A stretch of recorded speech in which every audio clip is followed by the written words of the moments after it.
My button is pressed. Beauty. How do you do that again?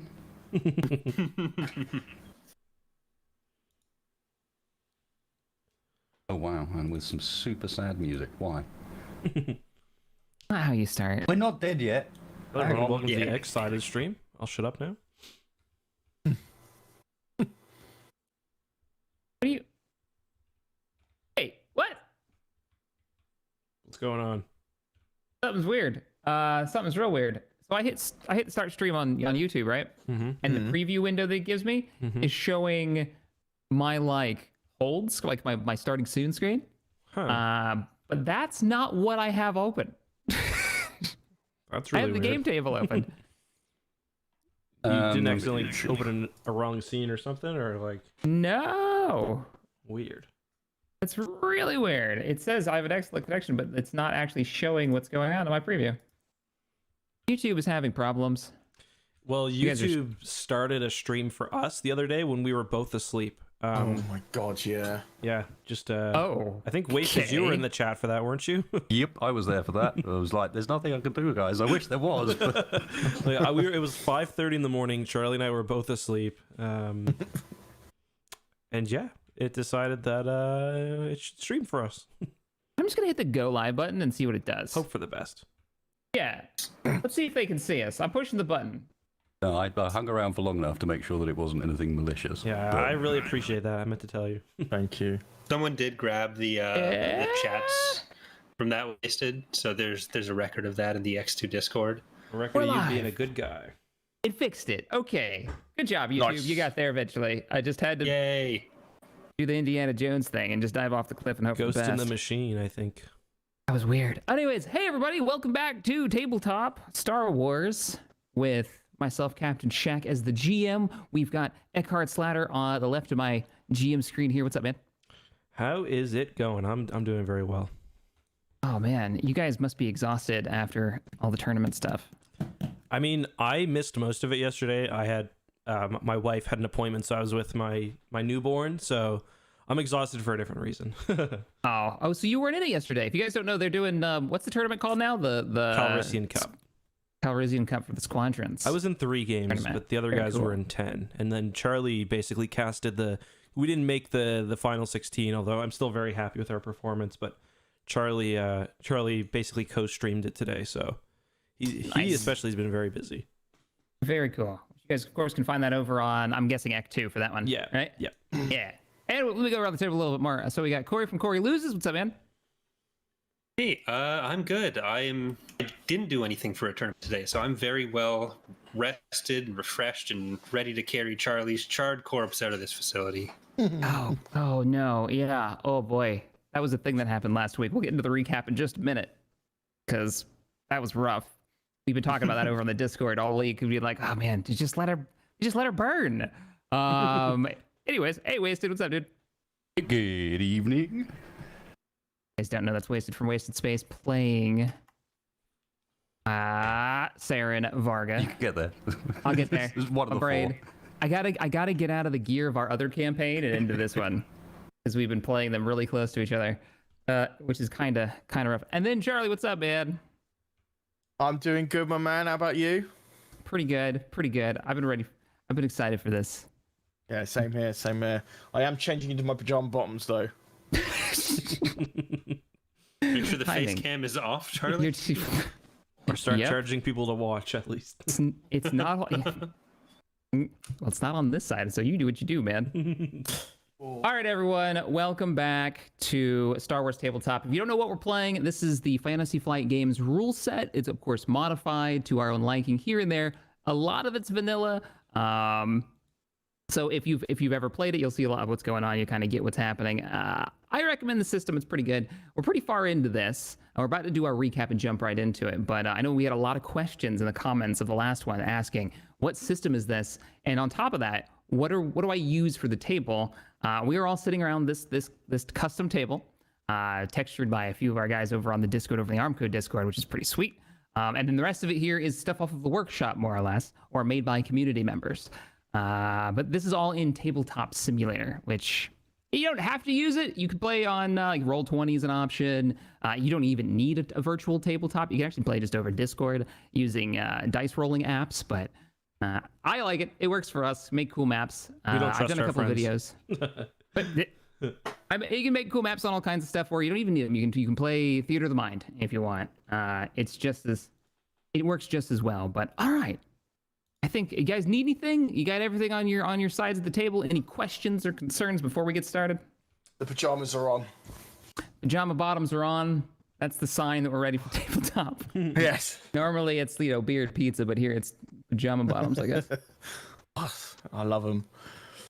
Oh man. Sprayed Links Africa down there as well, so I'm very good to go. All right. Let me get a force roll for you guys. Let's get your destiny points set up. Oh yeah. Get another full light side. Yep, me too. No, we can't. I got one dark. I got Oh, too light. yeah, I got 2 light as well. All right, somebody roll me some dark side. Come on Got now. you one. Bring me some balance to the force. Wasted's got me. He's gonna roll 2 dark. How about now? We shall see about that. See his dice right there. Moment of truth. Yay! Little dark side. Wanted to go light, but apparently there's some external force applied. Haha. Force. I used the word.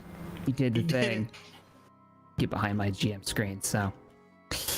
All right. You know what? Who is feeling like they remember what happened, since there wasn't that big of a break? We just played last week. What happened last week, to give us a little bit of a recap?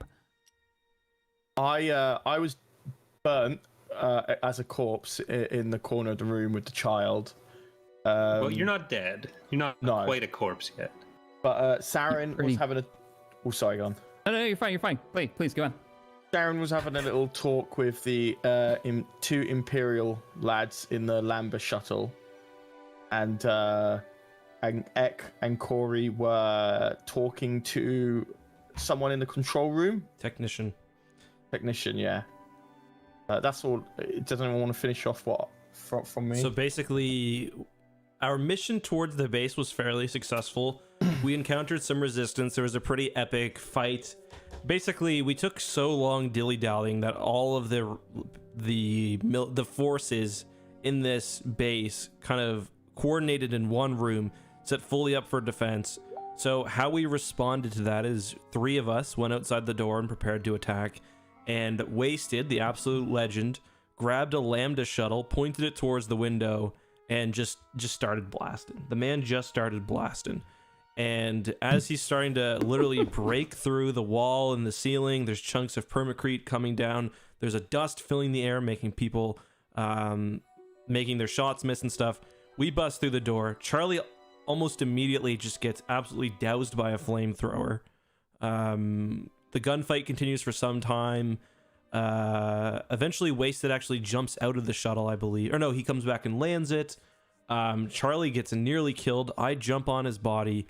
Nateri almost gets killed. I jump on her body to douse the fire. Right now, she's fully knocked out. After we successfully defeat everybody at the command center, we realize that the stuff we were looking for isn't there, and even if it had been, pretty much everything was destroyed anyway. So Osh and I left on a journey throughout the rest of the base. I may have committed a war crime by assassinating a technician who was willing to help us. May? I'm sorry. Didn't mean to interrupt. Keep going. We're the rebels. There's no such thing. We eventually found a room with all the technology we needed. We had the technician there help us mask the location of the rebel fleet. He downloaded some information to our data pads. In the meantime, we also disabled some turbo laser systems after unfortunately losing one Y-wing who was we were a bit antsy, so we sent one in early just to see how it went, and it didn't go well. We disabled the turbo laser systems though around the base, and the other Y-wings came and picked us up, and that's basically where we left off, having somewhat successfully accomplished our mission, though with no stealthiness whatsoever. And we lost a Y-wing because we'd been too lazy to go and turn off the defenses first. Now, to be fair, you guys didn't know. That's always the trick with the Fog of War, is you don't know what's going on that other side of that next door or over that next hill. So, but there was a casualty. One of Amber Squadron, the lead of it, was blasted out of the sky. But you managed to collect your wounded, loading up onto the Lambda shuttle. Wasted, you had that heart-to-heart with the Imperial pilots. Good recap, by the way. Well done. Thank you. And you, with the charred, badly wounded Natiri carried on board, you set off for the fleet. Now, I believe, now correct me if I'm wrong, Wasted, but your character, you, Saren, managed to actually get enough pilots and organize the pilots in such a way that you were able to take off with your ship and the Lambda. Just about, yeah. We ended up utilizing one of the astromechs to fly a Y-wing, and we nicked a Y-wing pilot. Right, and then you put him in the Lambda. Short of getting another one killed.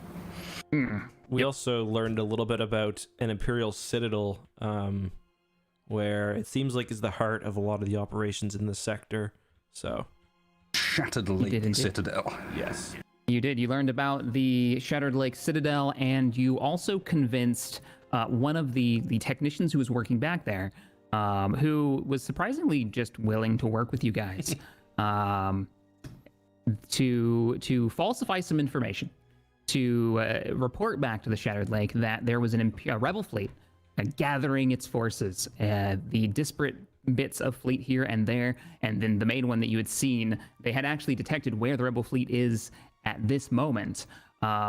You had him falsify information that the fleet was gathering someplace else. He literally closed his eyes and pointed somewhere on the map and said, yeah, that'll work, and sent that information off to the Imperial command at the Citadel.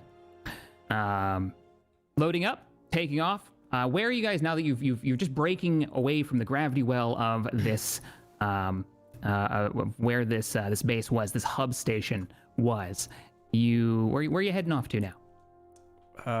I think I would like to come over to Osh and ask whether he thinks, Osh, do you think Natiri in her current condition is healthy enough to make it back to the rest of the fleet, or do we need to find somewhere to stop first? Help me!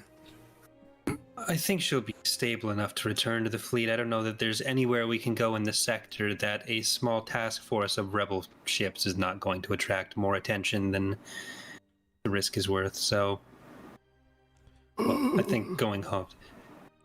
Is there some noise that you guys are hearing? It may be coming from the Lambda. I think it's space wind. I would also like to get the child some medical attention as soon as possible. Okay. And separate them from Natiri before more bad things happen to them. Well, unless anybody has any DVDs to return, space DVDs, I think we should return to the Rebel fleet, and I can begin plotting a jump. If you guys, unless anybody has any other ideas. I do appear to be out of my blockbuster missiles, so unrelated, but we should replace those later. Absolutely. All right. So, you guys are prepping a jump to hyperspace and heading back to the Rebel fleet. Let me go ahead and get you've made this flight before. Just give me an easy check if you're doing the primary calculations here for astrogation. Okay, I can do so. And for you, I'll just have you do the roll, and then you can feed that information if you would like to the rest of the this weird convoy that you guys have now created of a Lambda, a TIE Advanced. Oops, I didn't mean to do that. Does the I've got one of the negative symbols there. Is that supposed to be? I'm not sure if I thought that was on your skill sheet. Yeah. It means that you remove a setback. Okay, so if I tell you there is a setback involved, then you'd be like, well, I canceled that because I'm awesome. I accidentally added that as a boost. Do you want me to just re-roll it, or even without the boost, we would have succeeded? Okay, so just subtract that the boost was even there. Just delete it and ignore it. Okay. So you did succeed with a couple of advantage. Yeah. If there's any way particular that you'd like to spend that advantage on your astrogation check, if not, you guys weren't that far away. It didn't take you long to get here. As you were in a small, like, kind of sliver of this region that you, doing the calculations, figured out where the hub was. It was, I think it was like an hour flight out here, if I remember right. Mm-hmm. So how would you like to use that advantage, if at all, or you can just speed up how long it takes you to get back? I think we'll just speed it up. All right, so we'll say it takes you no more than 40 minutes to get back to base as you jump to hyperspace, feeding out that information and pulling levers. The fleet jumps. The Lambdas, the 2 Y-wings that remain. TIE fighter, a U-wing, and another. Actually, you are all in your fighters, aren't you? So there'd be 3 Y-wings altogether. As I believe, Corey, you're still flying yours, aren't you? Even with its damage? I'm just serving as a reminder of the comrade they lost at this point, I think. Oh, rough. All right, so you guys have a little bit of a flight, watching the blowing glue light, the kind of those rotating kind of clouds formation as you're making your way through.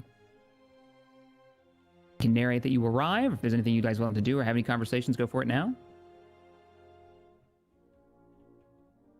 I hope. Okay. Quiet journey of contemplation. Everybody thinking about the mission and how it went. Inside the Lambda, it smells like burnt leathery bacon in there. But eventually, you guys get the alarms on each one of your cockpits, and you time it to drop out. And you see the Rebel fleet all formed up. You notice there are no fighter squadrons currently out of the bays.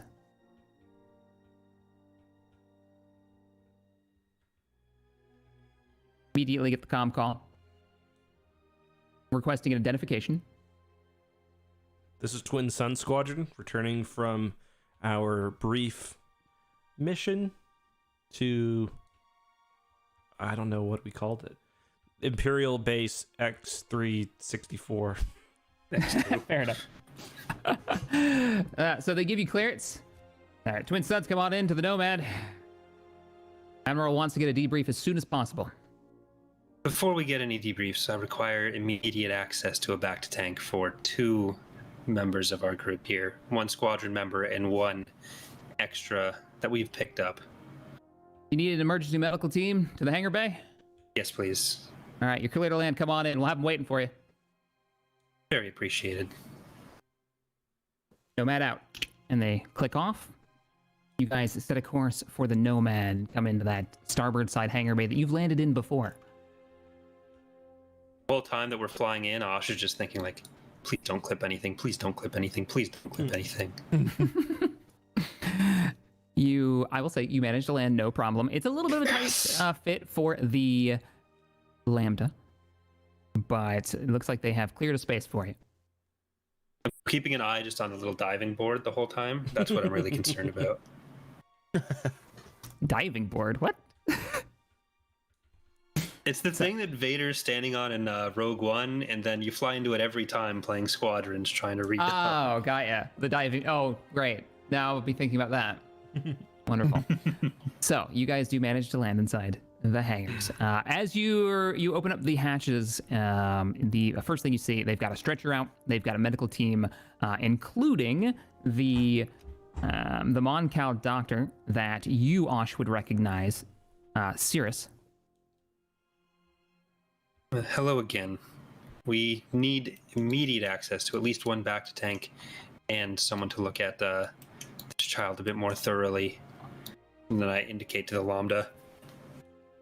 The Y-wing pilot is helping I mean you. Specifically the young one and not Neytiri. Like the Y-wing pilot is now carrying the young boy in his hands, just holding him up, bringing him over. They've only brought 1 cart, and they set him down. We'll see that he gets the best care and get him into a back-to-tank as soon as possible. Will you be assisting? I will hopefully be down in a minute. I do think that I should go with our squad leader to address Commander, but make sure that there's nothing that might startle the boy when he wakes up. He's been through quite a lot. Anything military that can be perhaps kept out of view when he's back to consciousness would probably be appreciated. Right. I'll see that it's done. And he flicks his fingers and has somebody come over and you can tell he's giving directions. And they start wheeling off. Is there anyone else that's wounded or needs assistance or attention? Oh.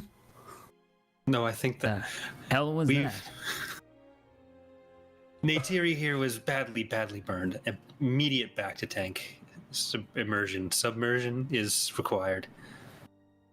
Oh, as he kind of leans in around the corner of the land, is kind of ramp. The Y-wing pilot's gone back up to help Unitary get down, and at this point, you're in and out of consciousness, right? You're in amazing amounts of pain. I gave you your critical injuries deck right here. If you can remember the crits that you had, feel free to pull them out of there. It's right next to your seat on the right. If you don't already have them all. You have At the Brink. There's 2 more that you had. They do stack, but you need to know which ones you've got so they can be attempted to be healed individually. So I think you had an easy one, an average critical wound while you were on fire. So you might want to find those if you recognize any of the names. Okay. I think one of them was literally like I did grab jolt or minor. I know one was disabled. Was it disabled? Okay, so disabled was one. And stunned. I think stunned as well. Stunned would have been the easy one. Okay, because they have different difficulties, and when you're being checked up by a medical professional, that's what the difficulty they have to beat is to fix you. And the recovery for you is going to be pretty rough. But so the Y-wing pilot's kind of like helping you get near the ramp of the door and helping you down. And as you get to the ramp, the Mon Cal doctor looks up, and his eyes already, these large Mon Cal eyes go super wide as he sees the extent of your injuries. What happened to you? Left her on the stove for too long. We forgot to flip her. You guys, by the way, would have landed and began to make your way out of your vehicles at this point. Right, let's get you a stretcher immediately and get you to the medical bay. And so he gets on the comms and gets the stretcher out. Another team comes running up, give you a hand. Thank you, guys. All right.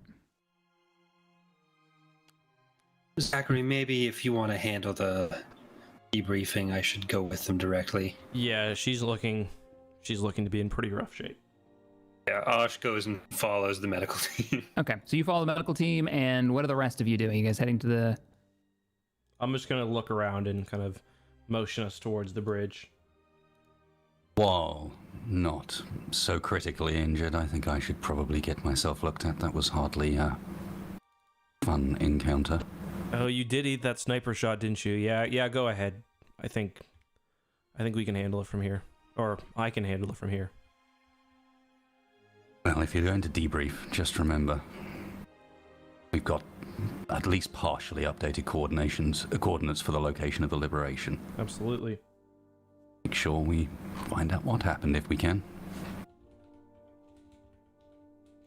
I'll just nod and start heading towards the bridge. Okay. And you guys are heading all to the med bay. So, easy enough to do. You, Osh, as you're making your way toward the med bay and kind of keeping up with the teams, managed to catch up to one of the teams who have the child on the stretcher. His breathing seems to be steady. His pulse seems to be steady. You did manage to stabilize him during the firefight, and he's still hanging on. Not completely out of danger, but you get the sense that you managed to stabilize him.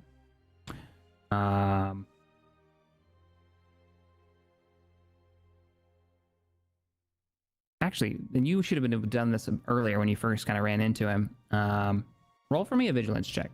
A vigilance check. Okay. I'll roll your difficulty. Ooh, that's scary.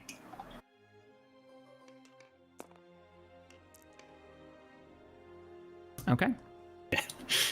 All right. Good to know.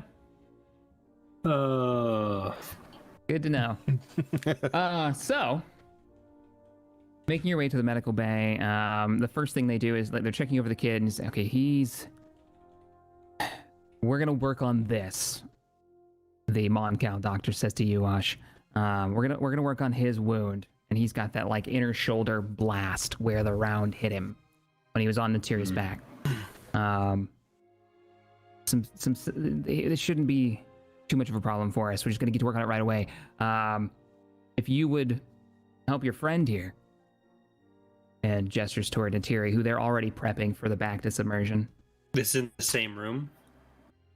Yeah, it's in the same room. It's much. The medical facility on this ship, on the Nomad, is sizable.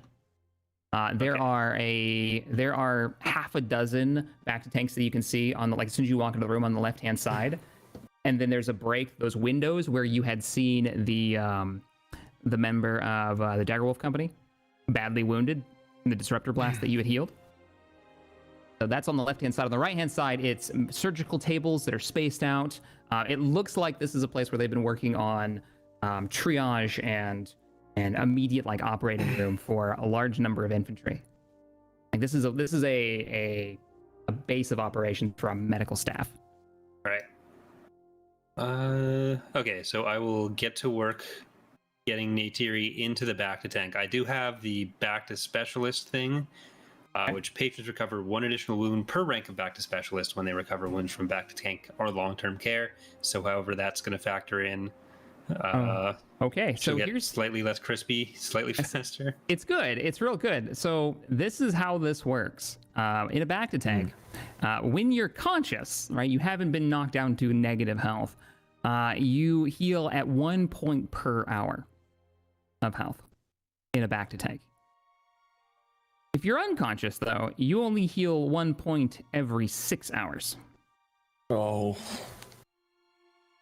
That's how the rules are written. It's kind of a weird, why does it heal one way or the other? But I think it's the idea is that you've been that badly wounded that you have passed out. Like, that's how much damage you've taken. I will say, now that you're in a proper medical facility, as they're prepping your companion, I will allow another medical check to see if you can heal points, because now you have like all of the equipment, and you've noticed that the Moncal doctor, Cirrus, is more than happy because of your former interaction with him to allow you to do your own thing, right, without any supervision in here. Okay. So if that's what you'd like to do, you're welcome to, and use their equipment. Yeah, so right before we get to the submersion, I take another pass with all this equipment on the on her wounds. Okay, go ahead and take 2 boost die, as you have all this equipment at your disposal, and it's fairly top end as you are on the flagship of this task force. All right, and I'm going to give myself Exactly, 2 chat. strain. It's a space mash unit. Reduce that. And I believe that should do it. And this is for general health? Because your ally also has 3 crits. Yeah, this is just going to be for the healing. So, if I'm able to pop her back to consciousness, then maybe we'll be able to get a bit more out of this. But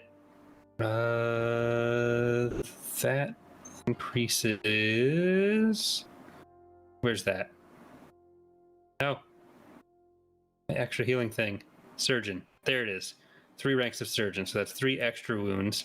So that's 8 wounds healed. What was the difficulty that you rolled on that? It was 2, but I took 2 strain to reduce it down to 1. Okay, so you have a way of now. Yeah. This is beyond the threshold of the character, so it's actually a hard check. Oh, So it would be I thought 3 it was. purple I as thought the it was difficulty. 2 difficulty on. If on it's threshold. if it's below half, it is an easy check. If it is beyond half, it is a average. And if they are unconscious, they've beaten Okay. so badly, it is a hard. So go ahead and Okay. roll that extra one for me. I'll just hold that and read. Okay, so it's only 1 strain that you recover. Unfortunately, 8 wounds, 1 strain. 8 wounds on a med check. Wow. Wait, really? Okay. Yeah. Proper doctor 8 is wounds. proper. Proper doc. I'm not used to So- having a medic in the party. You should I'm on just be 3. waking up. Yeah. Is that and you're back into you're in the positives again, or at least beyond Yeah. 0? I'm in the positives again. Okay. Yeah, you wake up.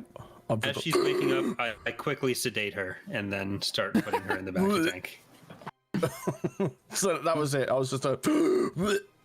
Immediate, you come to, the lights are bright and shining down on you from this medical bay. All that pain then hits you like a freight train, and then immediately you start feeling a little woozy and dizzy, and thwap.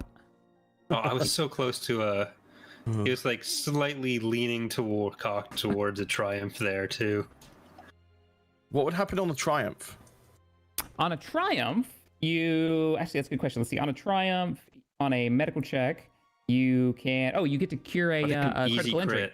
Yeah. You get a crit. You get a crit heal. So That would have been all right. helpful. So dumping Natiri into the medvat at that point at the back to tank. Or what else do you want to do, Doc?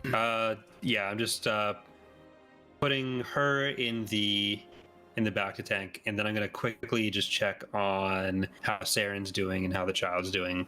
Okay, so as you you're kind of submerged into this. It's heavier, it's thicker than water. You're in and out of consciousness. You can tell that like something's different, but you're barely there right now because of the drugs. You guys, you particularly Ash, outside of the tank, actually see like the flakes of burnt skin and stuff kind of break off in the Bacta. Your companion was badly wounded. Okay, so you said you're going over and check on the doc? Yeah, Saren first, and then I just kind of want to see quickly how Saren's doing.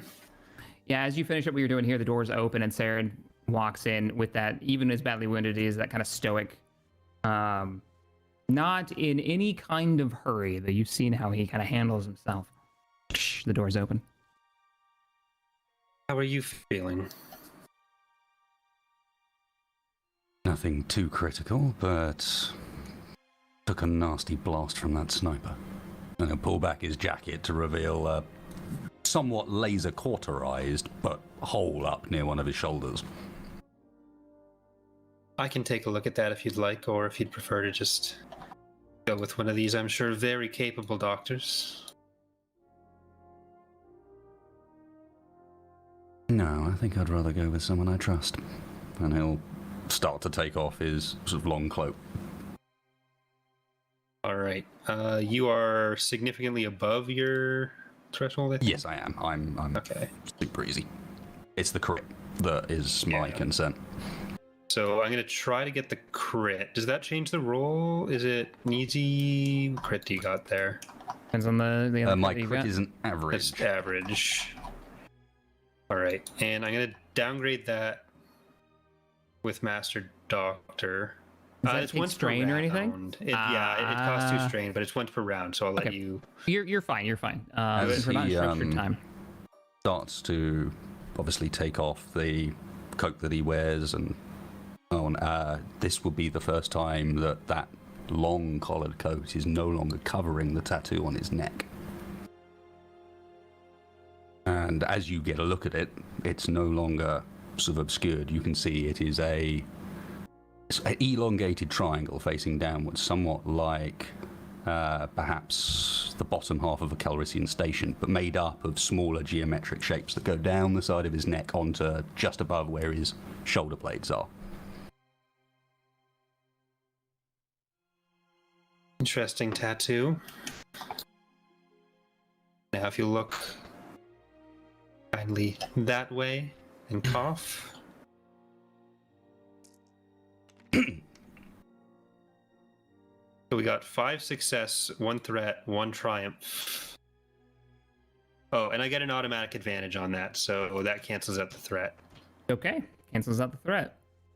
So you too would recover 8 wounds, or no, I guess since I was trying to address the crit, I'm not sure if any of that carries over into additional wounds, or if the triumph would be anything. That's interesting. Tell you what, if you'd like, because of the triumph, I'll say that that's for the whole thing, because that would have healed his crit. You only had 1 crit, right? Or did you have more I think than 1? Just compromised. I So only had if the 1 you- crit. I was just compromised. Yep. Yeah, because I think you just kind of rolled to see if you can cure the crit, if you can fix that horrible wound that he's gained. But because you got the triumph, I'll say if you'd like, you can either re-roll for just general like medical check with all the equipment you've got on hand for a little bit of recovery, or you can take the roll you've just used. I like pressing the button, so I'll use that to cure the crit, and then use the triumph to allow me to roll again. All right then. That is 4 wounds recovered and 4 strain. And the crit as well, right? And Yeah, the crit is crit's fixed gone. too. Yeah. Sweet. So that wound, that sniper blast that you had taken at the facility is now well packaged and bandaged. The pain seems to have subsided. Should be in good enough shape to continue your wild liberation chase, no? I'm merely intrigued as to why it... Well, tell me this. Are you not wondering a little why it continued off wherever it was going when we finally... Well, I'll use the word rescued lightly, but at the very least helped it escape? Oh, I'm very curious to find out where it's going. Don't worry. We'll make sure you get your answers. I'll get some of mine too. Darren will hurriedly get his jacket back on again. Stretching his shoulders, he does so. Yeah. Remarkably skilled. Can you learn that where again? I used to work at a hospital in Alderaan.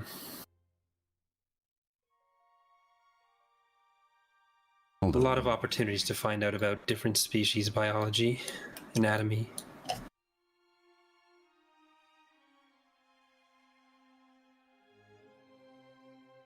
Obviously, I am no longer employed there. Indeed. Well, I'm sure I'll see you soon at the debriefing. Are you staying with Nateri? No, I'm going to check on the child and then I'll probably head to find Zachary. Natiri can handle herself for now, I think.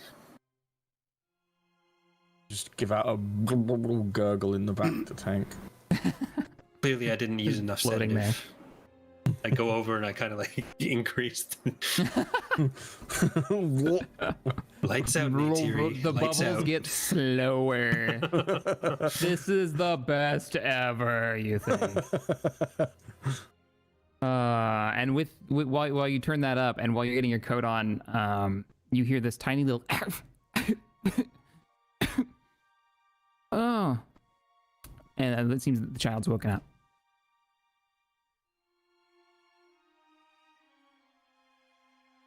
Actually, Saren, would you like to join me for this? I'd rather we got about with our mission and got this reported, but as she was part of it, yep. Let's go. Would like to see the child. Okay, so walking over to the table they've been working on. The kid is sitting up now. The Moncal doctor's got his kind of arm behind his back and kind of he smacks him once in the back, and the kid. There you go, kid. Just let that out. Deep breath. And every time he tries to take one, the doc like smacks him again in the back. I'm good. I'm okay. Hello again. How are you feeling? Kind of, he's looking down now and kind of glances up towards you, and eyes are a little wide. Looks around, almost like he's looking for a safe spot, and looks back over at Natiri, who is floating in that Bacta tank, and knows that she can't help him. I'm okay. I'm sorry we weren't able to protect you more in the fight. I was hoping that Natiri would keep you in a safer location. But I think everything should be okay now. He reaches up with his right hand and kind of scratches the back of his head and looks around a little bit. And his eyes, you can see him blinking a bit as he looks up towards the bright lights of this medical facility. And where am I? You're on a ship. You've been on many ships before. He shakes his head yes emphatically. Oh, do you like ships? We have a lot of ships here. He gives kind of a shrug. We mostly lived on ships. On a ship. Oh, you did? So were you on ships with your parents? Gives you this really big head nod, yes. Were you separated from your parents? before we met you. He looks around and he for a moment looks over at Saren.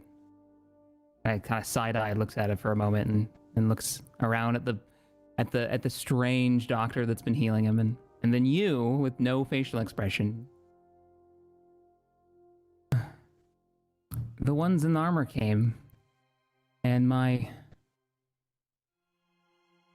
dad hid me, told me to stay, told me to go into the vents.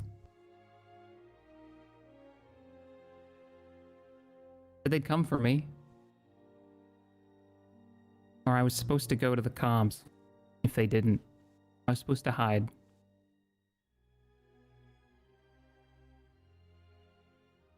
Then they took you to that base? He shakes his head no. No. We were there. We visited a lot. Found Oh, stuff. you were on the base. And he shakes his head. Hmm. Found stuff and poked around. Okay, I would very much like to help you return to your parents.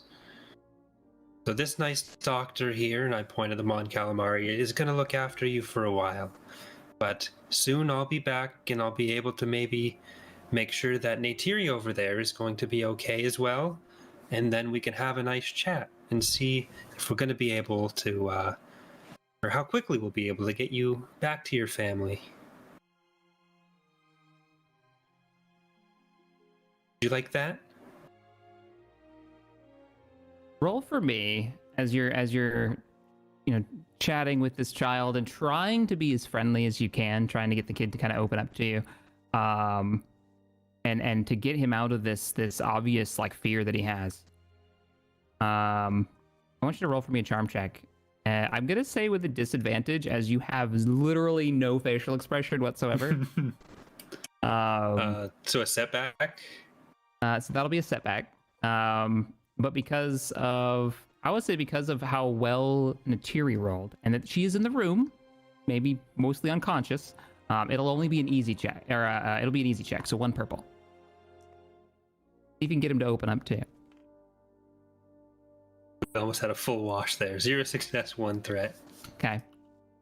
He looks at you and he kind of just leans back in the chair and takes one more look over at Saren and the back to tank.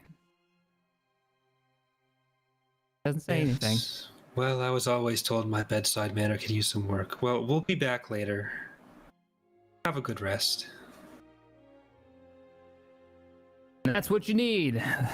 Moncal says, you need some rest. Go ahead and lay down here. We'll shut the lights down lower for you.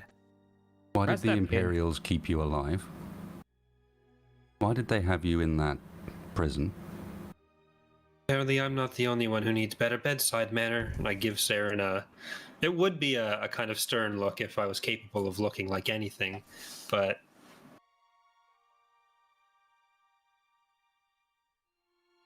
Go ahead and roll for me another charm check. This one's going to be harder. This will be an average check. Because of the threat, take another setback, as he's kind of clammed up a bit. There was a threat in the last roll, right? Yeah. Yeah. I'm surprised there's not more of a setback just because it's Saren asking. Yeah. It's an increase in difficulty, which is already that makes it substantially harder.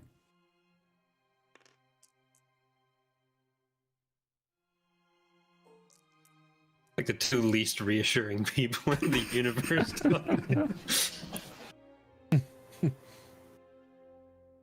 What was the roll?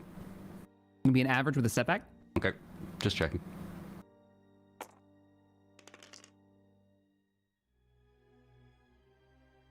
Huh.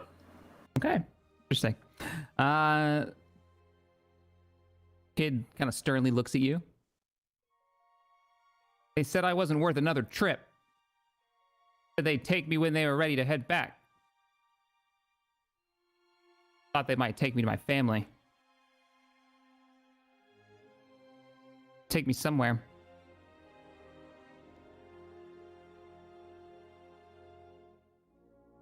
Well, it it sound like that must just have saved you.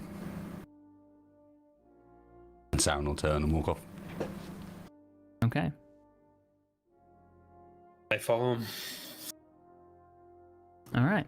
You guys head out. So while that was all happening, we're going to switch perspectives over. As you're heading, Zachary, as you're heading towards the debriefing room that you guys have used multiple times, making your way up to the two guards standing on the other sides of the door. I'm like absent-mindedly kind of like rubbing my chest, thinking that like I just saw my whole team like go to the med bay. So I'm like, did I get a shot or anything? Like, how did I make it out of this unscathed? As you get to the door and you're kind of walking through the steps of how the mission went, your team all being wounded and you seem to be completely unscathed, you reach to the door expecting it to just kind of open in front of you, and it doesn't open. The guards... Hold a second. He hits the door a couple of times, doesn't kind of look toward it, just watches you. Two well-armed guards, you've noticed them before. Did you guys forget to pay the power bill this month? What's going on? Yeah, it's twin sons. Oh. And you can tell he's talking to his comm unit. All right, you're clear to enter. Okay. The door opens up. Inside, even past the stairs that lead up to that big round briefing room area where the large window was, where you could see the Gazanti and all the chaos in the earlier episodes. The Admiral is standing there. He's got a couple of other officers around him. Shaw is there, and they're all leaned over this hologram. You've noticed this hologram before, but this time they don't turn it off as you come in. Admiral? Slaughter, welcome. Thank you. All right, let's take 5 on this, and we'll get into it in just a second. I've got a debrief I'm very eager to hear about. I'll just look around and kind of move closer. You see a number of captains. You see a major, all picking up data pads and kind of talking amongst themselves and making their way towards the door that you'd just come through and passing by you. Rubbing my hands a little. I'm nervous. The Admiral makes me nervous. The Rhodian now kind of walks, takes a step towards you. So, how'd it go? Everybody make it back okay? Well, that's a complicated question. Will everyone live? I think so. Natiri took a flamethrower to the face, and I won't lie to you, it was not pretty. I jumped on her and managed to put it out, but yeah, it's not good. She's in the back of the tank right now. She's there with Osh, and Saren also managed to catch a sniper bolt, but I think his injury, he seemed fine, but everyone's alive. We did unfortunately lose a Y-wing pilot in the pickup from the base, but I honestly think it was worth it for the information we got. Damn, I thought as much when, well, the 2 members of Amber made it back. Yeah. I was a little surprised. You gave a couple of the sensor officers a bit of a heart attack when a Lambda dropped out of hyperspace. Yeah, I mean, yeah, I think it was worth it in hindsight. Next time I'll send some advance notice if possible, but we had to get out of there fast. Well, I'm happy to hear that at least your team made it back in mostly one piece. Mm-hmm. I'm sure you're wanting to get back to them and see how they're holding up. But priorities first. Right. Did you manage to complete the objective? Yes. Was it there? So I think we were successful there. Eventually what happened is we managed to get in. We wiped our location from their databases. More than that, though, I felt it would be too obvious to just wipe it. I had the sensor officer who we took with us actually set a false rendezvous point far away from where our fleets actually are. It'll look like we're all converging on the same space over the next few days.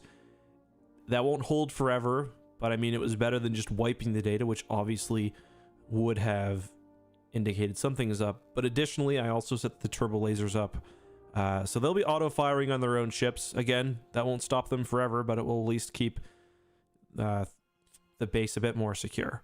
Other than that, we did find some information about the location of the Liberation, although I haven't had enough time to really take a close look at it. Shaw takes a step forward and... Oh, okay. Hold on a second. Let's go through this. So you not only found where the data was routing to at the hub station, managed to infiltrate and report false intel to the Empire? That's right, yes. He looks over at the Admiral. This is good. This is real good. What details? What information did you give him? So it looks like maybe we can call the sensor officer. He was the one who did most of the heavy lifting, but we basically picked a random place far away from where our fleets are currently positioned, and it will look like over the next few days that our forces are moving eventually to rendezvous at this point. Because I thought just to wipe it would indicate that it would be too obvious that our fleets, that there is in some sort of sabotage. This way, although they'll know there was a battle there, there's no hiding that. We left a lot of bodies. They may not know our true target, and even if they figure it out, it will take some time. And you said you set their guns to auto anything comes in? Yeah, so I gave us a window to pick up our ships, but after that, I think it was 2 hours I said. After that, the guns will auto-fire on any target that comes within range. Friend or foe. How long ago was that? Shaw immediately asks. It would have been about an hour and 10 minutes ago, I think. Okay. And that's about right, yeah. I looks over. And Admiral looks, sounds like we've got some kind of window. And it was convincing. I mean, I think so, yeah. I was watching the officer while he was doing it, and he seemed to be doing a good job. We took our time. It took over an hour to complete the work. Well, this is good. This is real good. That is better than we could have hoped. I'm glad. And we're kind of looking at you, and behind him, you can see a hologram of the Shattered Lake Citadel. Oh, we also found information relating to that. So the sensor officer, and I'll kind of look around him and say, I hope you don't mind me mentioning, but our sensor officer did have some information about the Shattered Lake Citadel, including the fact that they're getting regular transports. We did manage to, of course, steal Lambda. We thought that might be useful. If there's something that needs to be done there in the future. That seems to be a much more important target. The base itself was in really weird condition. It was an old Republic base, not Imperial. I assume I would know that. Yeah, you would have known that. And it was in extensive disrepair. There were walls caved in. There were actually dead bodies even before we arrived. So, very strange. We, of course, recovered the child who's now in the med bay. You recovered a civilian? Yeah, a child. He was pretty badly injured. Natiri, I mean, she was doing her best, but he took a blaster bolt. Ouch. Another civilian kind of getting in the middle of things. He was locked up. We couldn't leave him. So he was a prisoner? Yeah, he was a prisoner. Right. Well, who knows? Maybe it's somebody they picked up on the way there, or squatters or something. Yeah, I've got no idea. It makes sense. We knew this was a Republic sensor network. So the idea that the base would be Republic build, it sounds like the Empire rushed over and just cobbled it online as fast as they could. That's the feeling I got too. They had some weird booby traps as well. They had astromech set to blow up, and it was not a professional job. Astromechs, and you know, he's kind of probing what ask you a few questions about like the resistance that you've ran into. Stormtroopers. Yep, stormtroopers. They had some advanced units. We, as I said, somebody with a flamethrower got a good shot at Natiri. Not too much in the way of resistance. I mean, we got in there, we got out, but It wasn't abandoned either. You said you got to look at information involving the Citadel, and they turn around and they invite you to come over to the table and look at the hologram that they've got. And what you notice is that the hologram that they have is not as detailed. And it seems to be missing elements of the bit that you had managed to get a quick glance at while the technician was kind of rambling overly. He's just trying to answer all of your questions. This one, it is the same structure on top of the mountain, that large lake attached to it. Okay. What is it that's different that I can indicate? Roll for me a warfare check. Okay. I will say this is an average difficulty, as you are taking in a lot of information very quickly. Okay. Oops.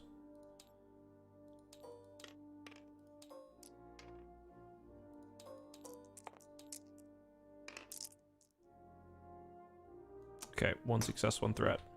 Okay. What you see is that there is a number of structures that are just missing off of this. Kind of a low resolution scan is what you're kind of judging, especially with your background actually with astrometrics and working with the rebel computers that you've done the most of out of the party.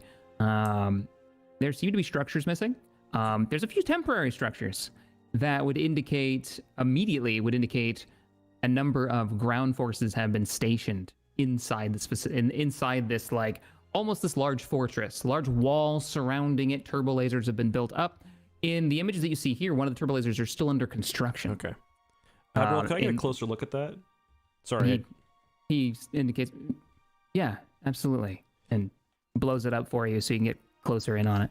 Yeah, this is an old image, isn't it? Because that turbo laser tower is finished, and there seems to be some temporary barracks set up around the structure. So there's more than what's going on here. You're going to want to debrief that officer we brought back with us, because we were flying through data. I only got a brief look at it, but he might know more. And Saren seemed to be familiar with the base generally. I talked to him and he knew about it. I'm not sure if there was some data on the Lambda or something else, but yeah, that's not an accurate representation of the forces anymore. Shaw confirms this is an old bit of information that came from an asset that no longer has access to the base. Okay. Sadly, we believe he's either been captured or killed. The Admiral, though, has gotten... You've now been around him enough and had a few conversations with him. He's kind of an intense guy, this Rhodian. You could feel almost this sense of like a dark, almost lethality to him. Seriousness that you haven't felt before as he kind of turns towards you. Speaking of Saren, I want you to think of every interaction that you've had with him. I want you to think everything that you know about the man since he's been assigned to your squadron. I need, as an officer of the rebellion, for you to tell me, if you had to, do you trust him? I'm going to start sweating now at this point because I'm already nervous. And I'm thinking... Think about your answer. I'm going to walk ahead and kind of look out the window to try to give myself a second to think. And look at the Gazanti, the mythic ahead of us, where we had... I don't remember if it was that one, but thinking of our past adventures. It is now formed up. It's no longer upside down as it was during that incident. It is now flying back in formation. You can see its blue engines just lightly on and coasting with the rest of the fleet. As a player, I don't trust him, but as my character, I'm going to look at him and say, listen, Saren and I have been apart on a lot of missions, but he's never done anything that would lead me to believe that he's anything but trustworthy. He's saved me a few times. He's been incredibly competent. I've got no reason not to trust him.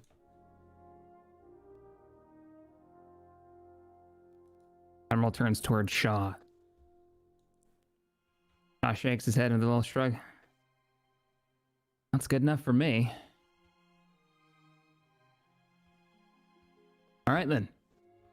Thank you. I appreciate your input.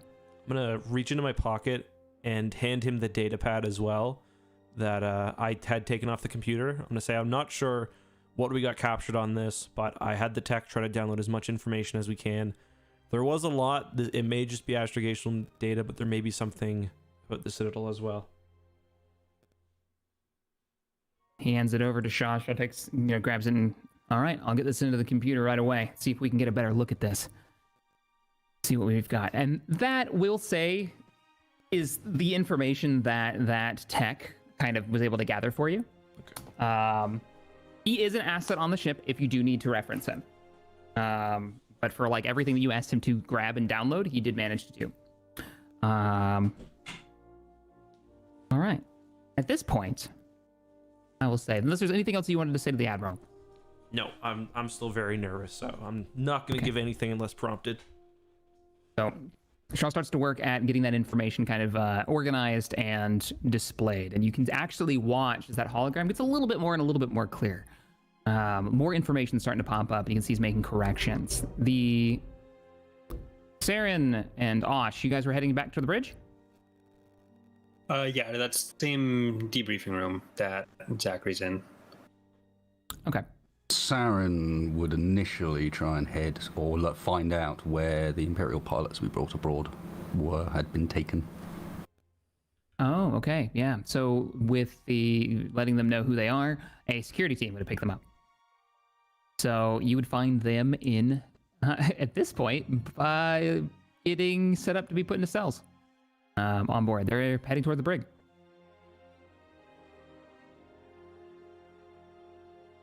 So if you hear that, you're welcome to try to go there if you like. Yeah, I'd like to try and intercept them. Okay. I would say with your time, like getting through the medic, getting your first aid all done and the back to tank and all that, they'd probably already have made it there. You wouldn't be able to like catch up because they would have gone straight to the brig and then gotten processed in. So you can go straight to the brig if you want. Yeah, but you wouldn't be able to catch up to them. Okay. So, getting a little bit of direction on where they would have ended up. Like, where did you see them head? You get a few points, and eventually, you make your way down to a secure deck. A series of double doors. There's 2 guards posted on the outside, and there aren't very many places on a ship like this that have those guards posted. Here, command staff, bridge, but they kind of stop you. What's your business? I need a word with those 2 Imperial pilots before the information they might have becomes irrelevant. They look at each other for a moment.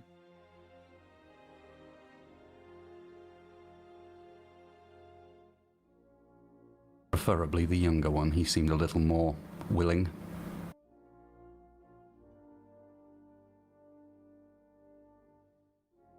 They get on a comm. You hear a brief conversation. You, actually, you, Egg. So, Zakari, you would hear this request come through as it's like going all the way up the chain. It goes through about 4 people before it hits the Admiral. You hear...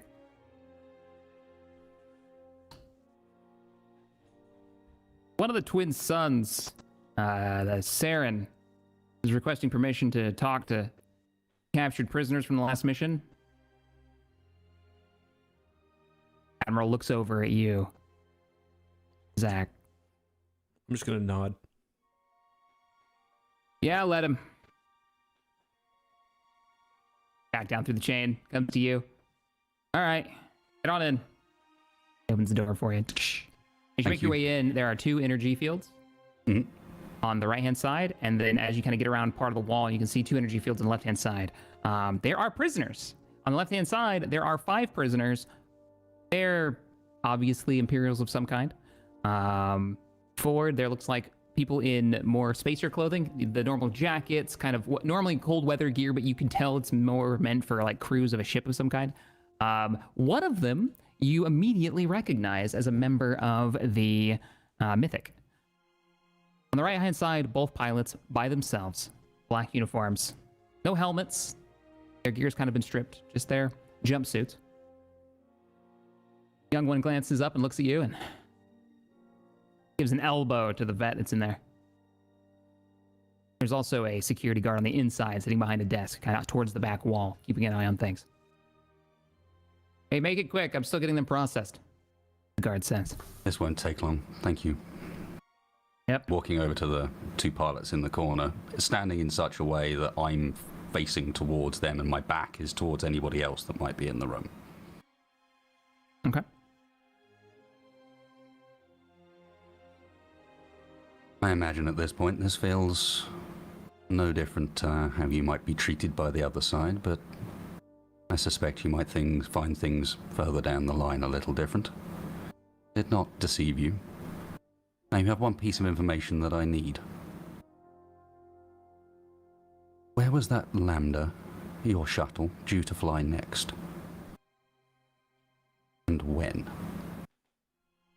The younger recruit stands up and kind of takes a few steps forward. You notice that the old vet's not saying anything. He's got his, like, as he hears part of the question, he kind of leans back and puts his hands behind his head and just leans against the hard metal wall and doesn't say anything. He kind of looks at the ceiling.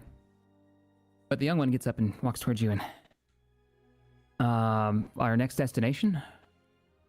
We were, I mean, it was a pretty straightforward mission. Get this base online, wait for reinforcements if necessary, and eventually we were going to make our way back to Citadel. We were meant to go back. Thanks for a moment.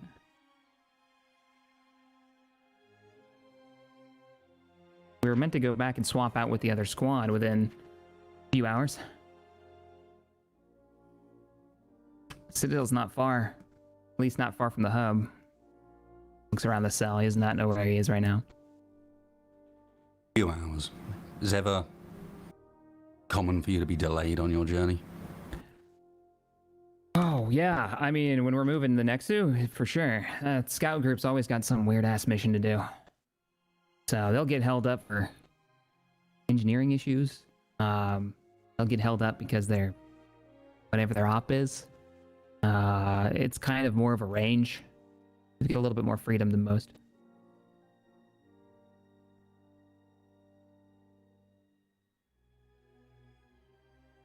Okay, he's going to reach out and just put his hand on the shoulder of the sort of young Imperial pilot in front of him.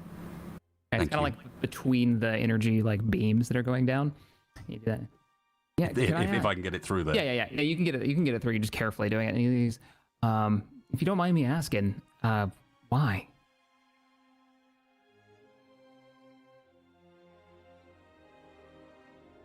In the end, when things get real dark, I think everyone ends up turning back to a personal cause more than some grand fight.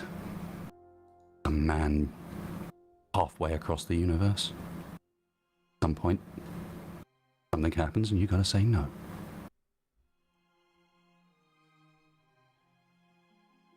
I'll make sure they treat you well. Thank you. Yeah, I'd appreciate that. Put in a kind word for me. Name's Lieutenant Kale.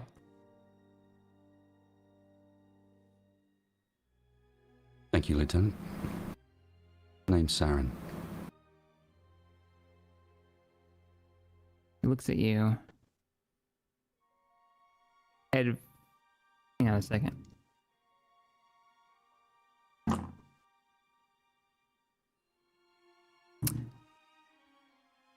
And you see his brow kind of scrunch up for a moment at the name and go a little wide. It's just an imperceptible, just the tiniest little nod of the head. Almost like, did he actually nod, or was that just a little movement? And he'll turn, beckon to Osh. Sounds like we don't have long. I would have been heading towards the Oh, you bridge, continued so I on would've been anyway. there. Okay. Continue on? Yeah. Okay, so you're not there? So, Gotcha. in which case I'll turn around to the guard inside and say, thank you. That's all I need. And as I'm passing out, I'll say to one of the guards outside, the younger one of those two pilots, He will be an asset. Treat him well. Yeah, will do. Will do. And the guard inside doesn't notice. He barely looks up from his paperwork, as if he's been working through the processing for these new prisoners. The recruit, though, kind of stunned silence for a moment as you turn and walk out. Eventually, gives kind of a half tilted head nod and goes back to his seat. Doesn't say anything to his companion next to him, just sits there and thinks about it for a moment. You head out. I do. All right, so you're heading up. For narration's sake, we'll say you guys gather back together. Back on the briefing room with the large window, and hologram is floating there. First, Osh comes through the door, and you can see the Admiral. You can see Zachary and the older gentleman, Shaw, standing kind of around this holographic table. You can see the images they're working through something and updating this map. Actually, the map of the base that you've seen out of everyone. As you walk in, the Admiral looks up. Hey, Doc. How are Hello, your patients doing? The child seems to be recovering pretty well, as does the kid we picked up on the base. Nice. He thinks for a moment and just... Good. Glad to hear everyone's doing well. At least recovering. Neytiri should be a few hours, and then she should hopefully recover. I was able to get a bit more work done before the back to submersion, so I'm sure she'll be back with us anytime now. She took quite a beating, though. I think there may be some longer-term care that she'll need to do. All right. Well, good. Fair enough. Well, can she walk now? Is she conscious now? She was. I kind of want everyone here for this. I'd be able to go get her if you like. All right. He thinks for a moment, and he's like, "Yeah, let's get that done. Let's get everybody here." So, well, for the sake of brevity here, I'll say you managed to calm down and say, "Hey, get her out of the vat. Get her up here just for temporary sake. Find her some clothes." Which you, by the way, whatever gear you had, pretty roasty toasty. So you're now in the basically a rebel jumpsuit. It's up to you if it's going to be one of the crate company kind of browns and kind of khakis, or if it's going to be in that nice bright orange that the Rebel Alliance is so fond of when it comes to their flight suits. So, wait, so I lose all my items? No. They're just setting you up. Your clothing that you had that you started with, fried. You burned for 4 rounds, so it's toasty. So they're giving you some temp clothes. Okay, let me have a quick... You didn't lose all your gear, not all your items, but just your general, like, the clothing you were wearing would have been just toasted. So, it's up to you, but that's going to be just for the narration's sake, you're coming up in, like, the jumpsuit. As she's coming up, can I assume we've got a couple of minutes, can I motion to Saren and like, kind of indicate towards the window so we can have a private conversation? It doesn't take much, as you can tell. The Admiral, as you're waiting, is kind of engrossed in the information that you handed them and updating this map. Okay. So when we get alone, I'm going to say, I feel like we're about to go into life or death here, so I need you to be straight with me. Why is the Admiral asking if he should trust you to me? What's going on? You've always been kind of quiet. I've never pried, but if we're going into a life or death situation, I need to know.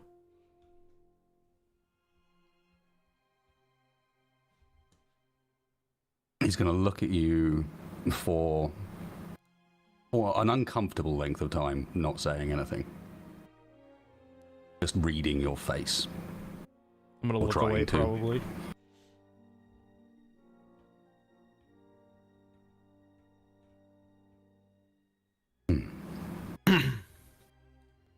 Well, given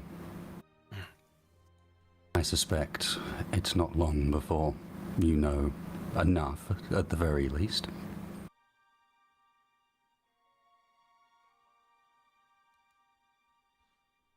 The information that this fleet has been operating off recently came from me. I am, how would you say, new to them. Can I do a perception check to see if I can see any sort of lie in his voice?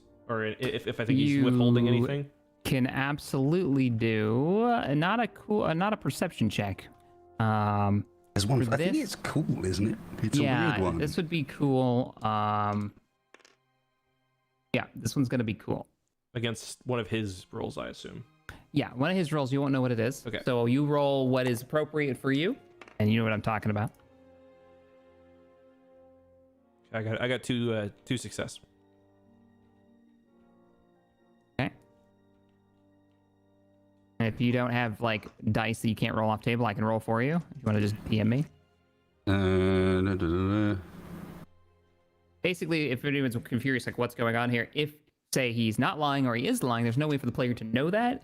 So you roll the appropriate skill.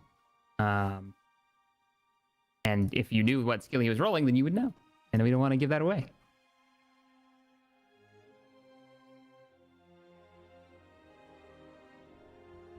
One second, almost got it. I got one success, one advantage. And what'd you roll? Not what you roll. What did you roll? What did you roll for your perception or for your cool check? I had 2 success. Okay. Were you lying? Does he say anything? Or any indication? You get the impression, or the distinct impression that you're not being told something inaccurate, but you're also not being told everything. Okay.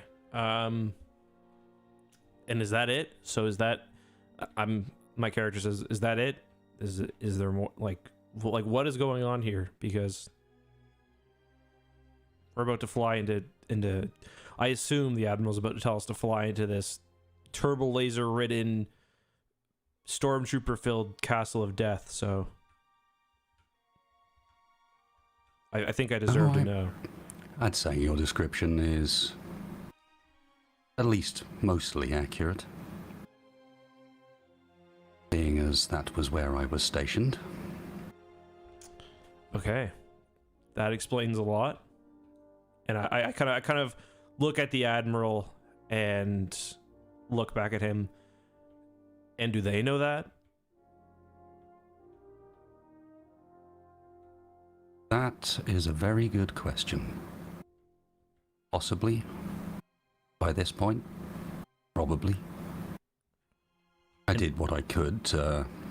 Let's just say you don't just leave a base like that without someone realizing. So I did the best I could to act as if I was killed in action. Whether that bruise still holds, well, let's hope so. But do we know that? Does our Admiral know that? Or did you tell him the data came from somewhere else? Oh no, he knows. Okay.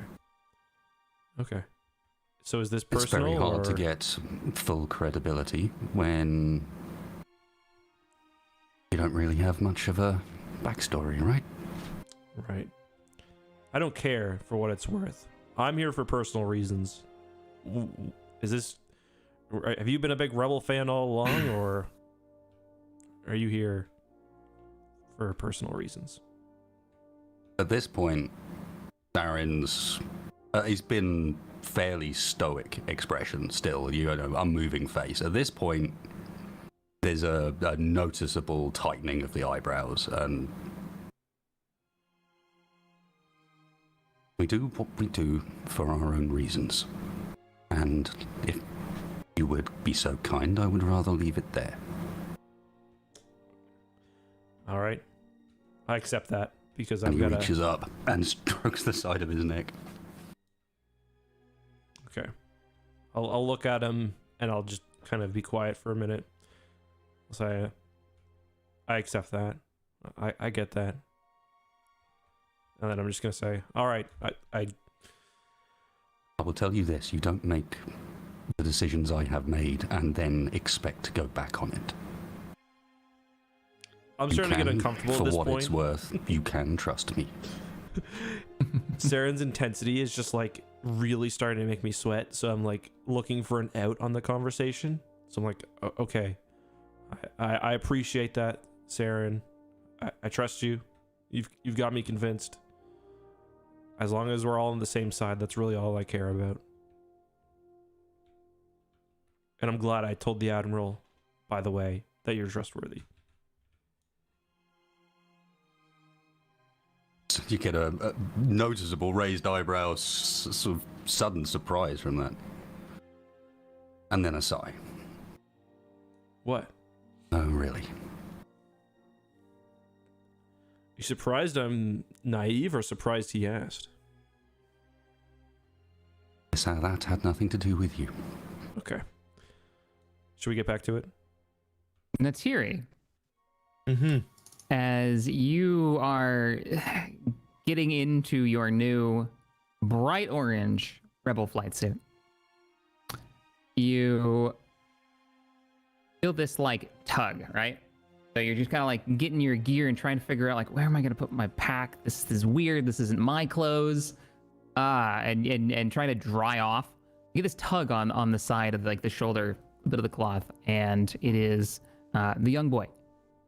He's still wounded, but he's managed to slip out of the bunk that they've set him up with on one of the operating tables where they've turned the lights down. He snuck off and he's come over to you.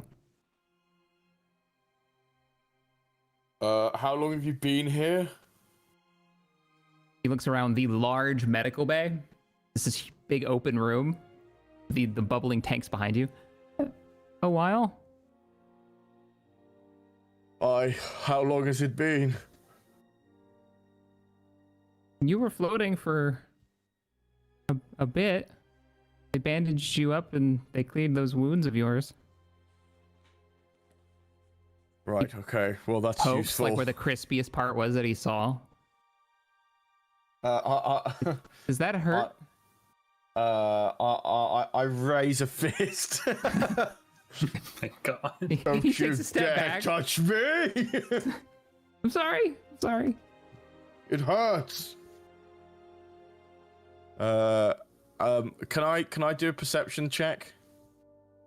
Oh, I have no idea where I'm at. I don't know how many hours have passed. okay.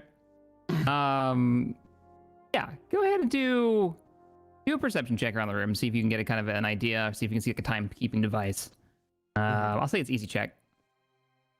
Perception check. Charlie tries to read a clock. Right, hang on. Sorry, I just need to get to my.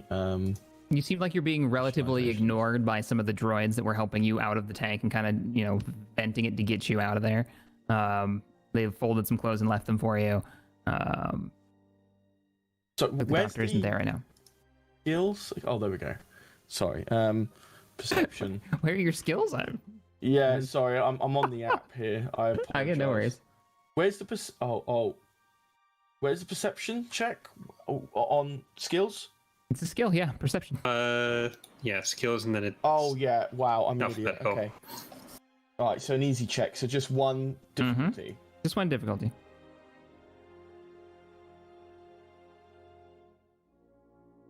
One threat, no success. No, Ah, no. All right. 3 success, 1 0, 1 triumph. So you're glancing around, you get kind of an idea like, oh, I've been in here before. Last time you were bleeding all over the place. You were brought to this after the Gazanti incident. After the Mythic, you were brought here. You're in the medical facility of the Nomad, and you're kind of blinking through, trying to blink the drugs out of your system and stretch a bit, and reacting to the kid. You realize, okay, wait, oh, he's still alive, and he's walking around, he's breathing. He looks like he's doing okay. He's bandaged up, cleaned up, far cleaner than he was when he was in the base.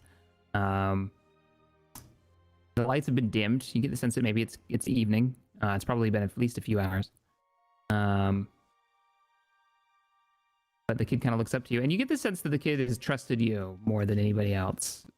For reasons. I Um, go ahead. oh no, you go ahead. Sorry. So he looks at you. He's,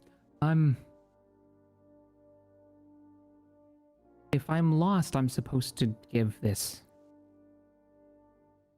And they've got him also, by the way, in a new set of clothes. His other ones were pretty ratty and beat up, but he's brought over the shirt that he was wearing. And inside the cuff, he shows this to you, and it almost is reminiscent of like a barcode, like dashes and dots, and a crudely printed, fairly small symbol. I bend down to eye level at the child and be like, what is this? He just hands it out towards you. Do you understand me? What is this? I'm supposed to give it to an adult I trust if I'm ever lost.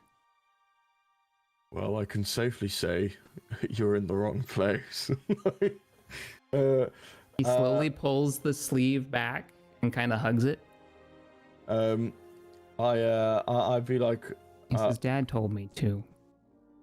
I was like, we need to get you to someone who clearly knows more about this than I do. So I get up. I gesture if the kid wants to be carried, instead of having to walk with me. He reaches his hands up as if, pick me up. And I lift the kid up onto my back, like again, like I did in the Imperial, wherever it is. Sorry, and I start heading around. I'm assuming with the. Can I use the Triumph to know, kind of getting a good idea of where Zachary and Osh are? Sure. As you're kind of thinking through, okay, we've made it back to the hub, from the hub, but we survived that. Somehow they must have either completed the mission or they ran when I was beaten up. So they have to be on the bridge, right? They'll know. The bridge will know. The Admiral will know. So you'd know to go there. I head in that general direction to try and find my other crewmates. Okay, cool. So, back on the bridge. Mm-hmm. You guys are having this conversation. Is there anything else you guys wanted to say? Talking near the window. Oh, to me? No. To everybody on the bridge before okay. you arrive. We just took down an entire base. You'd think they could bring some calf. Not You exactly could flip a important destiny right point now. for an insta-calf pod in the corner, I think. Being an officer's like briefing and planning room, it'd be sacrilege if there wasn't a calf station somewhere. You don't have to flip a destiny point for that. It would be in there. I've been in enough of them. All right, then I'm gonna go grab one. All right, easy enough to do. As they're filling out the rest of this bit of data. But eventually, the doors open, and Natiri comes in along with the young child, the young boy on her back. He's looking around. He's real interested. The guards watch her walk through the doors, not stopping her as she's gotten clearance, been told to come up here, and looking back and looking at each other. One's got their hand in the air, what the what's the kid doing here? The door shuts as you walk up into the briefing room. Make your way up the steps. Hologram's on. Shaw walks over and just very nonchalantly flicks the hologram off. Shuts down. I come up and it's like, the kid gave me this, and I click my fingers up to and beckon the thing that he showed me over my shoulder. The sleeve of his old shirt. All right, so you kind of it's balled up, and you just show that one part of it, and Admiral looks at it. And Terry, it's good to see you back on your feet. I heard you had a rough time of it. Oh, hello, little man. And you notice his tone totally changes. He's much lighter. His voice has kind of gone up an octave. And how are you doing? And I'm kind of ducks behind you a bit. Don't have to be afraid on my ship. You're safe here. Orion looks at him. Here, let me get that. Shaw says, and he takes the shirt from me and he looks at it. I got nothing. He said he throws it to, well, he's just gonna go through the ranks. He throws it to you. I will say he actually throws it over to Saren. Mean anything to you? Admiral says.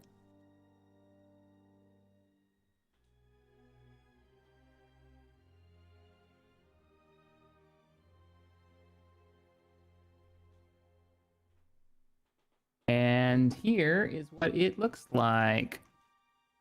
So it's a bunch of dots and dashes, right? Those mean nothing to anybody, like just glancing at it. It could be some kind of like numbers or like a Morse code. It could be anything. But the symbol that is underneath it is kind of like printed on there.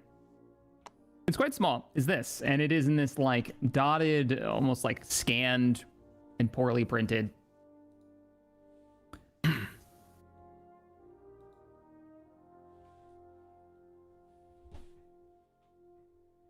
Not like anything I've seen. As someone who has been in biology related stuff for a while, is there any kind of roll I can make to see if I recognize the source of that? What's the skill you want to use to look at it? See if it's a... What are my knowledge options? I'm not sure if it would be potentially like xenology or education. No, xenology would just be species, so it'd probably be education or lore. And I'll bring this over so you guys can see this logo as well. I assume you're showing it to the rest of them, Saren, or you just... Yep. Okay. Oh, yeah. A shrug and throw it around. For that one, xenology, if you'd like to try that, sure, go ahead and give it a try. Can I just do education instead? I think that Actually, instead of having you roll for this, I will say you would not recognize it. Okay, I wouldn't. Yeah, you wouldn't. Like, there's no roll that would make that a success. Could I try my Outer Rim knowledge? I was a trader in the Outer Rim before, so... Go for it. Okay. Are you gonna roll the difficulty? I will, actually. Just did. Oops, jeez.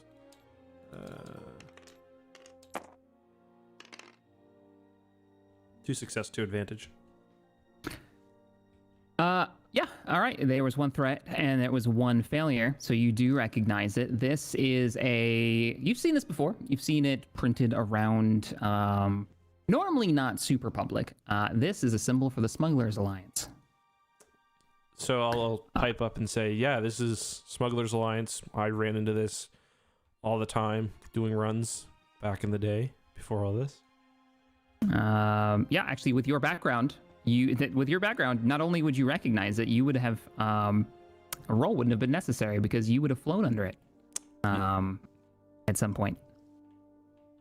Well, yeah, we had this painted on the in the refresher on my old ship.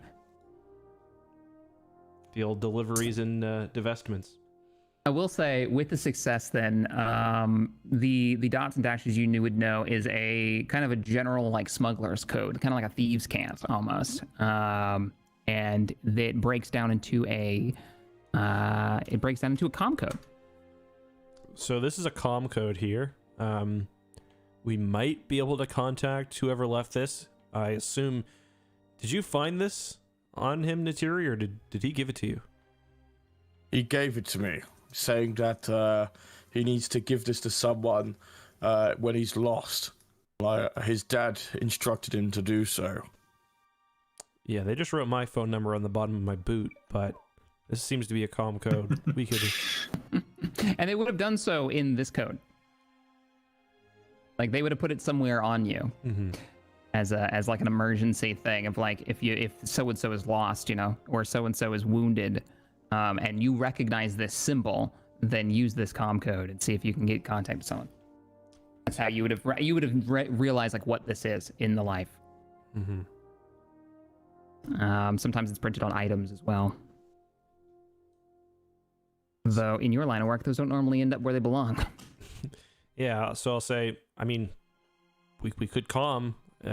Shouldn't take long. We can get a secure line out there. I mean, it is the Smugglers Alliance, though. We don't know what these people were like. I look at the child and bend down to eye level again. Oh no, he's still on my shoulder. Sorry. I turn to try and like look at the child and be like, "Were your parents bad people?" No. Okay, then it seems safe. And the Admiral just kind of looks at you and Shaw literally face palms. He just, This is prime OPSEC right here. Best and the brightest, he says. Best and the brightest. Just kind of saying to himself. Right. Well, how about we get, what's your name? The Admiral says, kind of leaning in. Samuel. Call me Sam. Sam Nefty.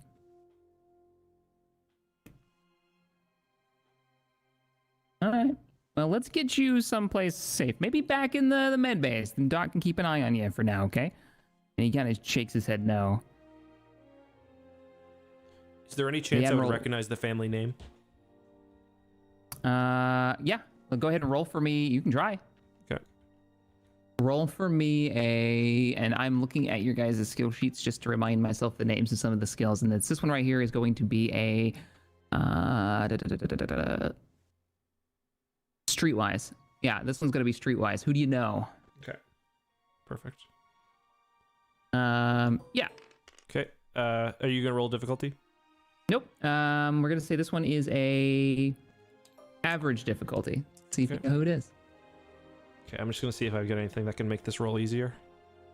Yep, absolutely. Take a boost. I'll tell you why later. Okay.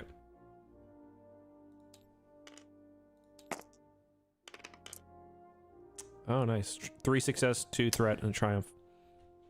Yeah, and a triumph. Okay. Do you recognize the name? Not the Samuel part, but the Nefty part. Not only do you recognize the name, you think back a bit, way back when you were just getting started. You definitely worked with a Nefty. Okay. And it was a smuggler. He was definitely a smuggler. He's one of the people who's in the kind of line of work. Nice enough guy. Seemed to be. It was your early days, so it's been probably over a decade. But as smugglers go, Nefty, human, same color hair as the kid. You kind of think back now and you kind of see a resemblance to the kid and this guy that you knew. Okay. I'm gonna kind of like take a closer look at the kid and say, what did you say your last name was? Nefty? And I'll say, so I used to run in this little shop called Deliveries and Divestments, D&D. Great little shop. The dirty girl traveled most parts of the Outer Rim. She was a fine vessel, and I remember running into a Nefty. It looks kind of like this kid now that I get a closer look, and he's not being shot. And Nefty was a fine enough guy. I don't remember anything in particular about him. He's good enough as smugglers come. Terrible Sabak player. And he finally says, my grandfather, Bomas, Bomas, Bomas. And that's the name. That finally clicks to you. Yeah, Bomas. Yeah, we saw him a few times, perusing the Outer Rim. A little bit of a cantina rat. Not a bad guy, though, by any means.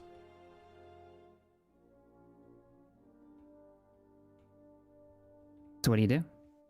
So I'll kind of look at the Admiral and say, I mean, I knew his grandfather not super well, but well enough that I don't think he was any sort of scumbag or slaver or Imperial.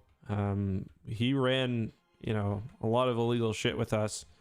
And, as much as you can know a guy that you just work with, he seemed good enough. So I'd love to get his grandkid back to him if he's still around.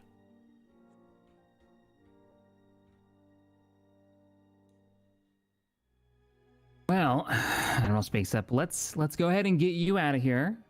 You can get some more rest. Looks like you got pretty beat up. And he says, "Yeah, I was shot." So was I. You were You actually hear roasted, whack Terry. as another face bomb from from Shaw. But all right, and he calls in the 2 guards. Here, make sure this little guy gets back to the medical bay, and post a guard so he doesn't just wander off. Make sure he stays there. Guard says, "Yes, sir." They kind of wait for you to help him out here, so they're not like peeling this kid off you. You can get off now. And I I bend down so the kid can get off safely. All right, the kid begrudgingly lets go of you. You seem to be the only one he really trusts. And Oh wait, no, can I walk with the kid instead, or should I stay with the crew? well, the admiral wants to speak to you, and you get the sense of that. So if you want to walk to him to like the door, it's up to you though. You can if you like. No, if he needs to speak to me, I'll chill. Okay. I'll... The kid makes his way out. So let's handle that business in a moment. Let's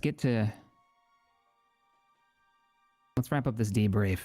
Talk about what's next. Admiral says, looking at all of you. Please come in. Closer. Guards, lock up the doors. Here. As the metal doors kind of magnetically lock in place. Is this necessary? Yes. Seems the Admiral's a little paranoid.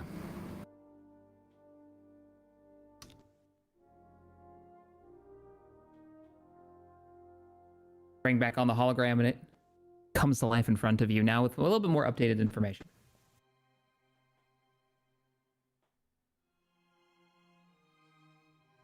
He looks at you all.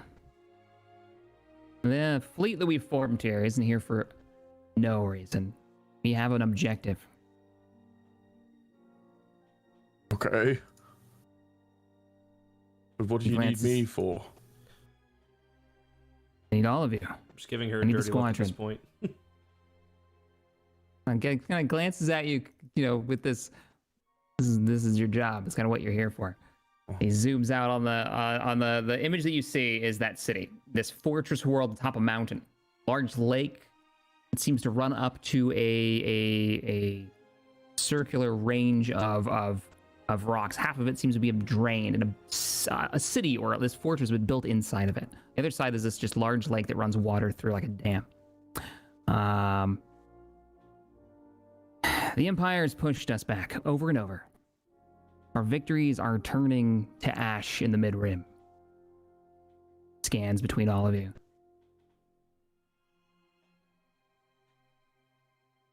Our initial push for the mid went surprisingly well.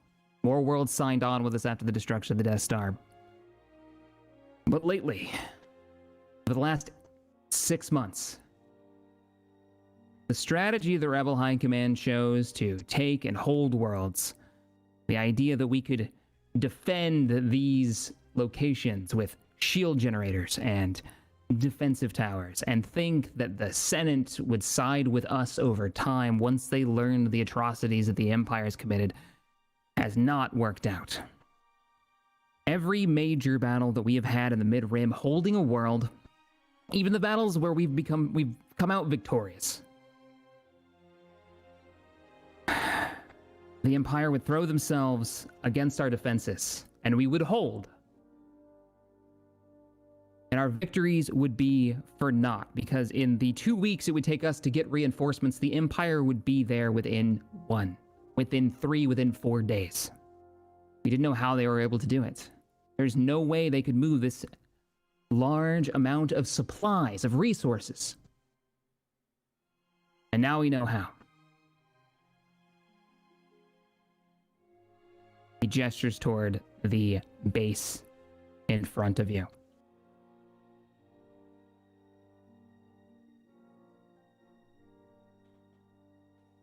And I'm going to pull it up for you so you can see. Yay, maps. No, you don't even know. Please hold. This might take a second. A massive logistical base has been set up in one of the dead worlds here. We've located it. We've been trying to gain intelligence on it for the last couple of weeks, building up our forces here, but it's been tough. Obviously, you know the reason why. The hub station and the sensor network. Oh my god. Whoa. Yeah, just give it a second. Jesus. What you're seeing is he zooms in. At first, when he's kind of zoomed out, you see that dead city that was described before, right? A mountain range at one side of it, and that mountain range kind of lifts upwards, and at the top of it, you see this fortress that expands out. This is only a small piece of it. Beyond this wall, this rock wall that you see on the left-hand side here, you can see where I'm arrowing, is this large lake over on Natiri's side of the table. It looks like that lake runs up to the mountain range and then seems to flow through like a dam through the drain section that is turned into this fortress. Large walls, turbo lasers, a shield generator sits in the center. And what looks like this large dome with a massive cannon strapped to it in the middle of this fortification. The updated information that you immediately recognize, Zachary, is the locations of some of the turbo lasers that have been installed more recently. You see waves of what look like TIE fighters here. This is a staging base, the Admiral says. This is where their supplies are coming from. Every soldier they send at us, every TIE fighter they replenish in an ISD, every bit of bread, bullets, and beans comes through Shattered Lake.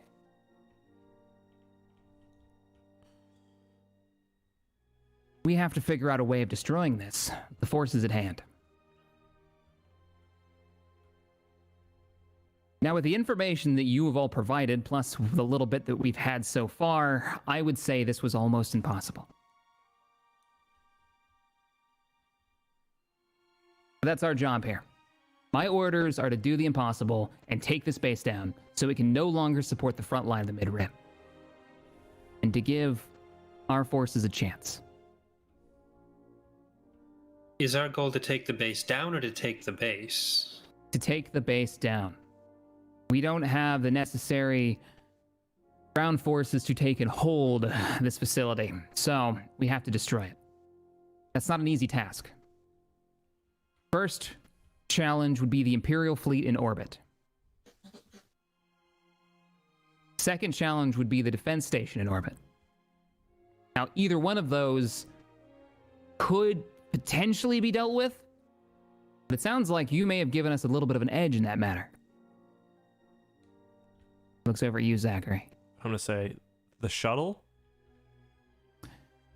No, the false information. Oh, you think they're going to move the defensive fleet away from the planet? They've been using that fleet to hunt us as soon as they figure out our location. And if you've told them that there's a collection of rebel ships, an attack fleet formed and ready to go in one location, well, the Empire normally goes for aggressive moves, not defensive ones. And you can see he says that with a little bit like a bitter taste in his mouth. The next challenge here, they've got this, and he points toward that domed station. We know this. Well, actually, why don't I turn this over to a resident Imperial?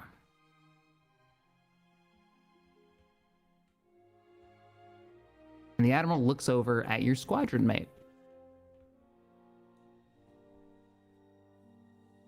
Natiri? Shock. Saren. Oh, makes more sense. It's fooling you this entire time. She starts speaking with a British accent. Hello. You muted me. Stepping forwards, Darren points down towards the map. This location wasn't always an Imperial base. It used to be a city. The Imperials have only moved in and taken it over. Relatively recently, although judging by the updates to the map, they've got a fair bit done since I was last there. Our main target and point of concern is that large dome structure in the center, which houses most of the Imperial forces, and more importantly, a hypervelocity cannon. Cannon powerful enough to fire straight up into orbit, meaning that we are not going to be able to do anything here with a fleet. Now that structure obviously isn't part of the rest of this. The Imperials have dropped this stuff in and built this base up as they saw fit. And that will be what we have to deal with. Either with the power generator potentially, or by taking it out directly. Or we could use it against their own station. I like how you think, but I suspect you may be underestimating quite what is down there. I'm sure Neytiri can throw something at it and take it offline. Admiral looks at you. Use it against their own station. How would you suggest we do that? Well, I suggest we point and we shoot. We get in there, we point and we shoot. We know that they routinely get shuttle supplies into the planet. We get in the shuttle, we boogie on down there, we point and we shoot. I just kind of shrug and look around. Well, I appreciate the trust in allowing me to debrief those two pilots quickly. I can say we have, with their schedule, maybe an hour at this point, maybe a little longer, before they will be missed and should have already checked in. I would also assume the second that base gets discovered and the 2 and 2 are put together, they will be aware that that lambda has come from there and is no longer under their control. So we have a time limit if that's to be our approach. Would any of the pilots that we've extracted with the shuttle be amenable to coming with us and potentially helping infiltrate the base? It may be a bit more convincing if the original pilots are still there. The young one, perhaps. He seems... how to put this? Very willing to the point where I think he might even be an asset for you, and maybe an asset for us if we can convince him. What about that pilot technician that really likes your ship, Zachary? He didn't join us on our last mission. He might join us now. I look over, there's still hurt in my eyes, and seeing the Admiral reminds me of him, and I just shake my head with like a tear in my eye. He's a traitor in my eye. You talk about Trass. Yeah. God damn it, Trass. And I say, yes, Poor Rodian. and in my heart too. I don't understand what my son could be of use in the mission like this, the Admiral says. But He's a fine young Rhodian, a good friend, and I was just hoping to spend more time with him, but that's neither here nor there. Saren, the Admiral says, is this possible? Sounds like time's of the essence. Where... It is, with my knowledge of the base layout and a couple of potential entry points, I believe so. And I strongly believe that this is about your only opportunity to do so. More reinforcements to there. They learn what you've done with that communications base. It won't be long before they find out where the fleet is again. One thing I did not mention. The reactor that they're running there needs to be cooled actively. And that active cooling runs its way down through the lake from which the base got its name. I do know, from from my time there and a couple of friends that worked in the maintenance section that there is a series of coolant pipes that we could potentially, if we can get near the base, use to bypass the walls. How long would However- it take? Sorry, Saren. We if it needs to be actively cooled, could we not just obstruct the pipes and let the station take care of itself? It would even look like an accident that way. It would be noticed immediately. Okay. And it wouldn't look like an accident for long. As soon as the power were to go down, I'm sending the entire fleet in. We need that shield down. That has to be our primary objective, Shaw says. The fleet can reactor take- is a good target, but not like that.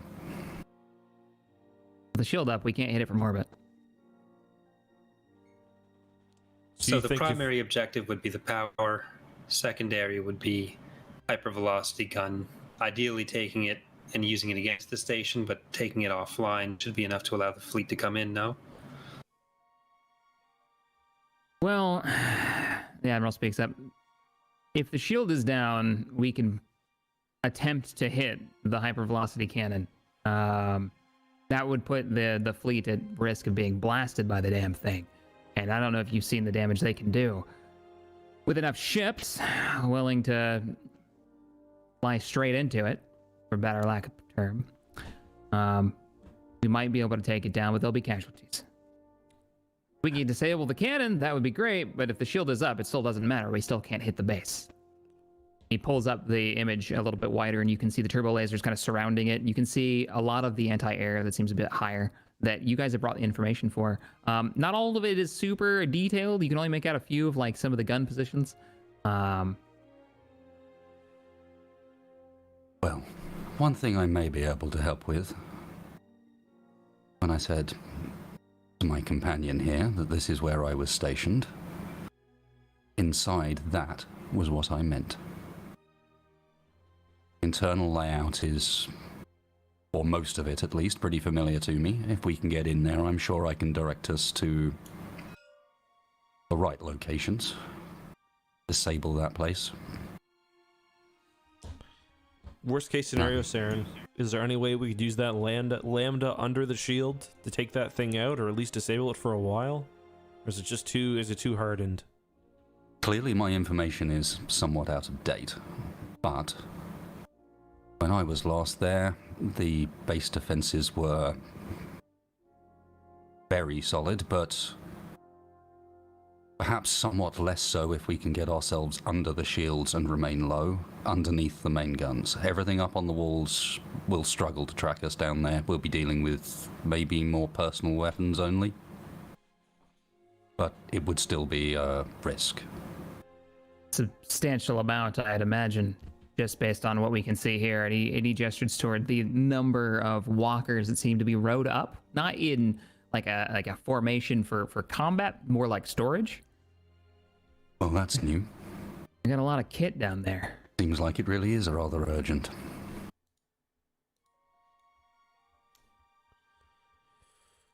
Well, I think our ideal plan is going to be going without detection as long as possible, possibly long enough to accomplish our objectives. And then hopefully we'll have enough support from orbit that most of the resistance we'd come across, we'd have help with. One thing we Animals. have on our side, this is an Imperial resupply base. There, almost nobody knows anybody. There are troops in and out constantly.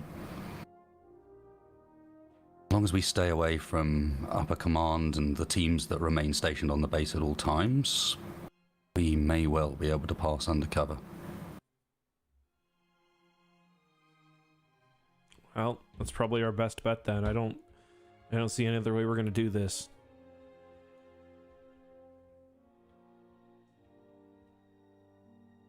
Admiral speaks up for a moment and says, you said something about another way to infiltrate the base. It didn't involve the Lambda?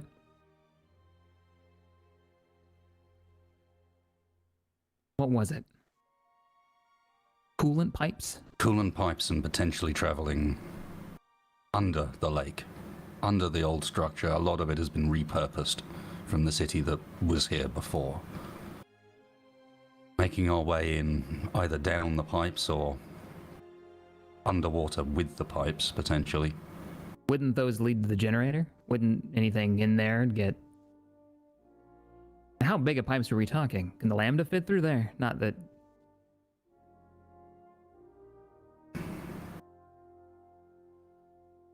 Possibly. A fighter? Potentially.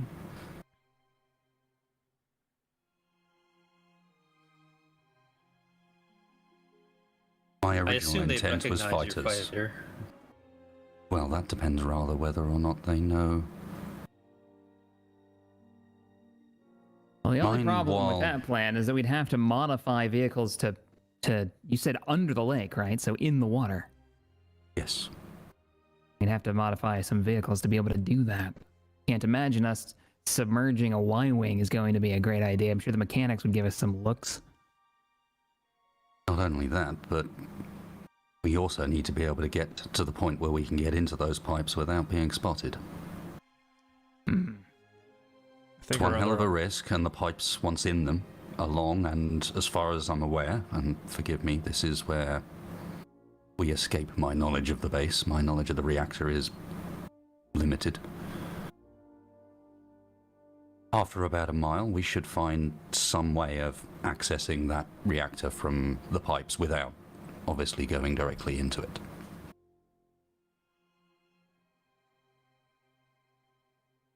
I think as soon as we're taking anything but that Lambda and we've given up all of our advantages, I don't think we'll be able to get any fighters in, so our best bet might just be getting into the base itself using that shuttle. Agreed. Well, we have at least one fighter that may be able to make it. While my ship is unusual, it is not unique. And the normal response on seeing someone flying that is not to ask too many questions. The real question is, Admiral,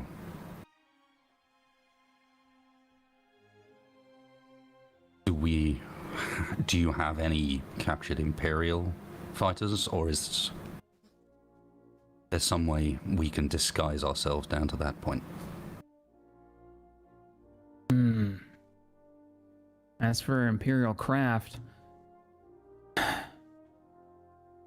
he turns back towards the window. We don't have any fighters. We've got that. And he points out the window.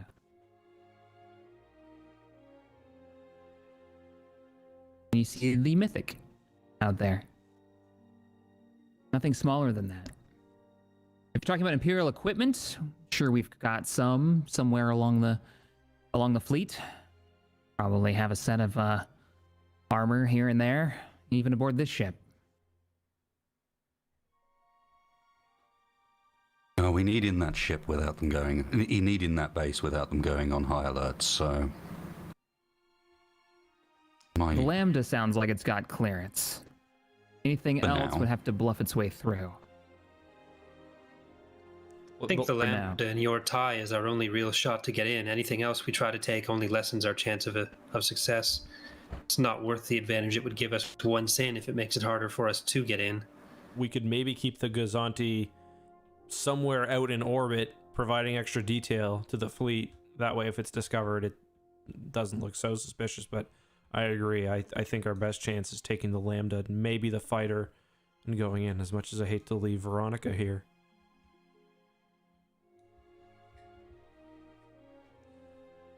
Admiral's kind of rubbing his chin for a moment, realizing how important this conversation is and how this plan...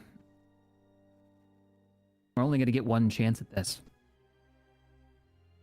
we need to go with our strongest card, and that card may be landing outside of the base and trying to go in on foot. We might be able to We say land the- inside the base. Yes, we may be able to land it inside the base. Or it may go wrong. That's one big roll of the dice. It'll easily go wrong. But this is also using the fewest resources from the fleet. If it works, then we're in a much better position. If it doesn't, then we've only lost a captured shuttle and 4 pilots. He looks over the two of you, having this conversation. Well, once you're in the base, being able to contact us will be nigh impossible. Communications will be routed through most likely the same tower that the shield generator is operating on. So we'll have to coordinate this mission. We'll have to strike while there's an opening if you manage to bring down the shield or take down the generator or whatever the objective is once you get inside. The main objective has to be that shield generator, or we will not be able to damage that base at all with the fleet. This is going to be about timing. So you guys need to be in a nearby system, as close as you can get.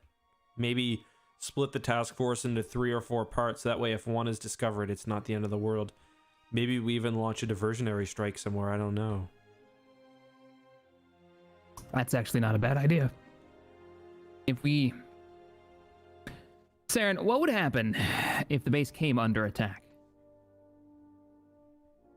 Would that offer you a distraction enough to get inside? Would that help in any It'd way? certainly buy ourselves an extra reason why a Lambda and its accompanying fighter would need to land without too much questioning. Allow us to get in there fast in the midst of chaos, and we might just draw some of the... You must understand, this is a supply base. Not everything you see will be manned. A lot of this is here in staging, ready to be moved out. I like in the that chaos idea. we arrive. Perhaps, Admiral. I know this is asking a lot because for whichever pilot this might be, it's potentially suicide. But arranging to have us chased down would be doubly effective, I feel.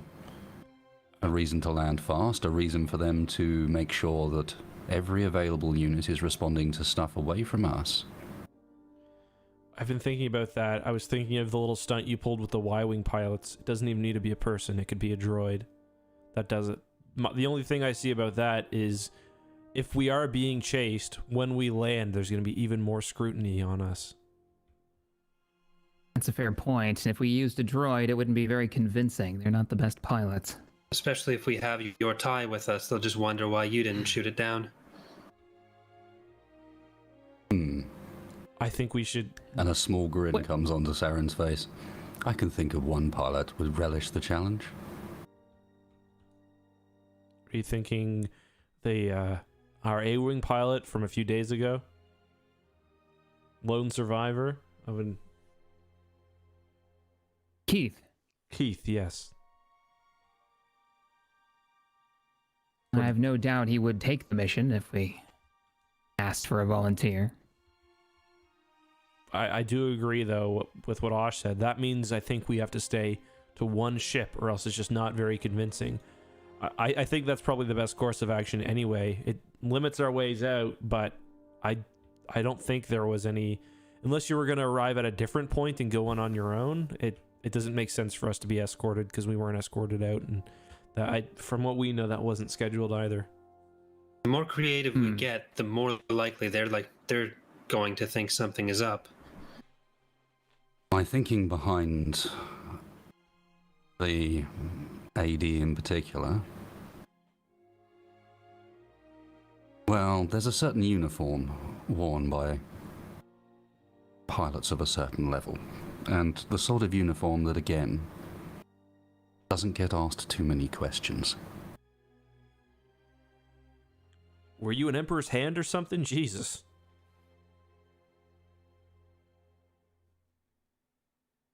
I don't know what those words mean. Yeah, me neither, probably. Everyone seems very confused, including you.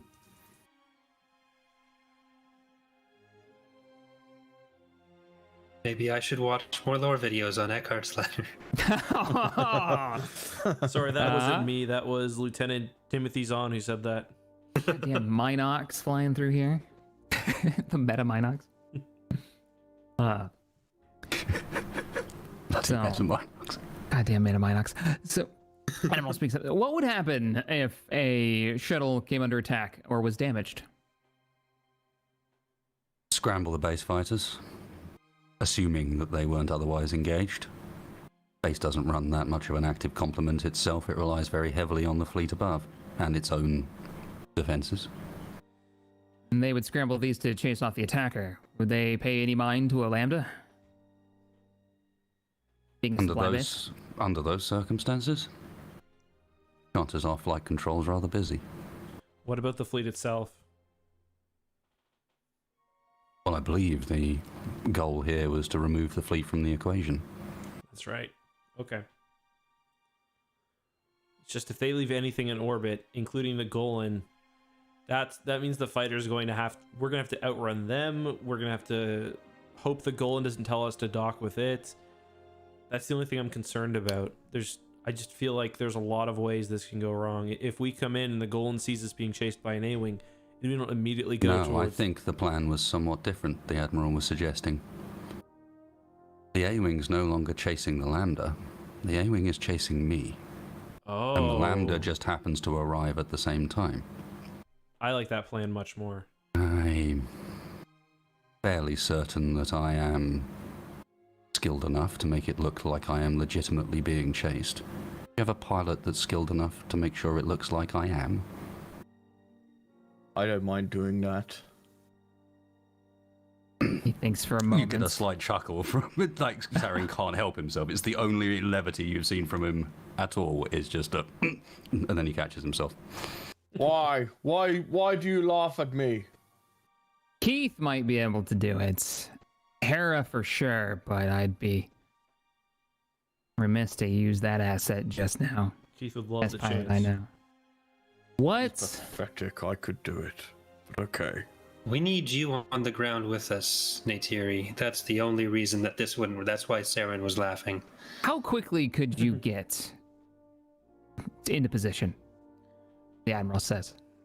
Kind of cutting everyone off. He seems to be taking a little...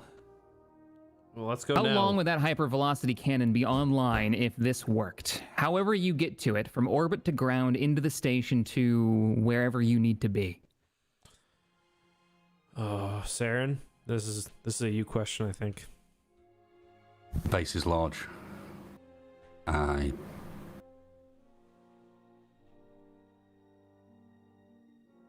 If we're discovered and we need to move fast, 2 hours perhaps, to actually take things down fully. I understand you want this place vulnerable, but ideally more time. That's rough. That's a lot of time.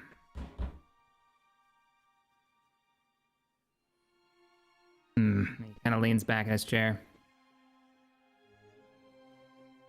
If we committed the fleet to an attack at the Golan platform and tried to keep the majority of the fleet behind it, caused as much trouble and havoc as we could and got them to launch their fighters and then sped away. In that confusion, you might be able to make it. The Lambda would be nothing. Another TIE fighter flying the wrong way compared to gestures toward the window. Would that improve your chances? When the shield is down at an arranged time, I bring everything to bear. And either the shield is down or it's not.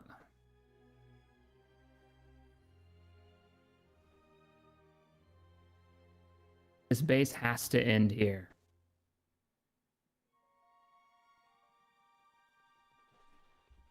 We can do it. We can do it, or we'll be dead too. I agree. Time is of the essence. We gotta go There now. is We can figure out not details. long. You get the sense that you've got to figure him out, like, kind of right now. Because you're gonna lose contact, basically, unless they're in orbit. You know, unless they're close. Once you're in that shield, you're not gonna be able to transmit out.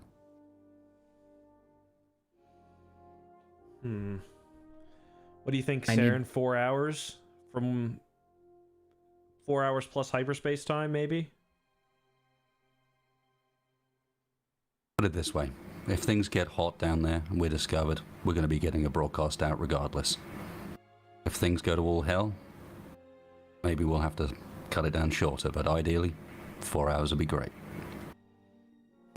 We don't want to cause a ruckus until the time is right. Do you think we can use that Gazanti that we have stationed in orbit to help relay a transmission?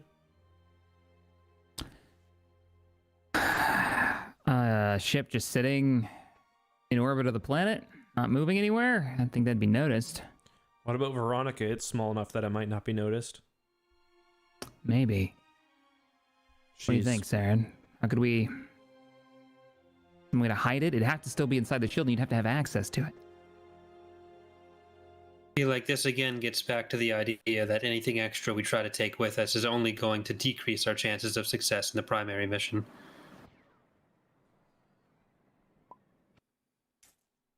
Oops, that's the wrong button. That was not the music The base back has been button. destroyed. We have succeeded, everyone. I just rewound the table instead of hitting the music back button. I don't know what's going to happen. Sorry. All right. So you get the sense that you need to come up with kind of a time frame of how this is going to work.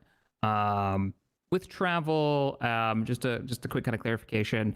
Once you guys are on the deck, like it depends on how long you're in that base for. If everything goes fine, you should be able to move pretty quickly. That's intense.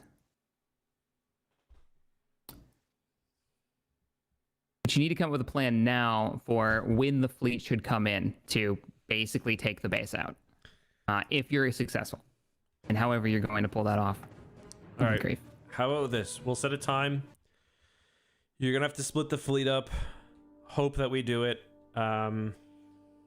If we don't and the shield's still up, you're going to have to leave. You're probably going to take a shot from that hypervelocity gun. But I mean, that's the best we can do.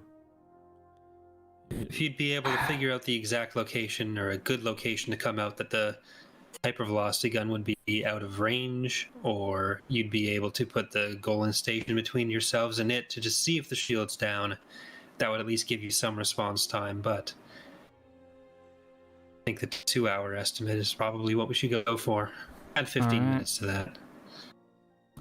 So, Some of us get portion of the fleet distracted. going to drop out either right before or after the Lambda arrives to be the largest distraction, make them think the base is under attack. That way you're coming in during the chaos, or are you going to try to sneak in beforehand? I think we would be better off leaving the fleet and having Saren and the A-Wing be the distraction. Otherwise, we might risk recalling some of the defensive fleet. I think we should do a feint elsewhere. A very small feint with a small portion of the fleet. Drag as many Imperials away as we can and not pull them back. Make it look like an ace is running back to the one place he knew would be safe. Yes. Got chased by, I don't know, if you've got a... Obviously not the Gazanti. I suspect the Mystic is something you want to keep up your sleeve, but a small portion of the fleet, something convincing enough to believe that they arrived, saw something they weren't supposed to, and left.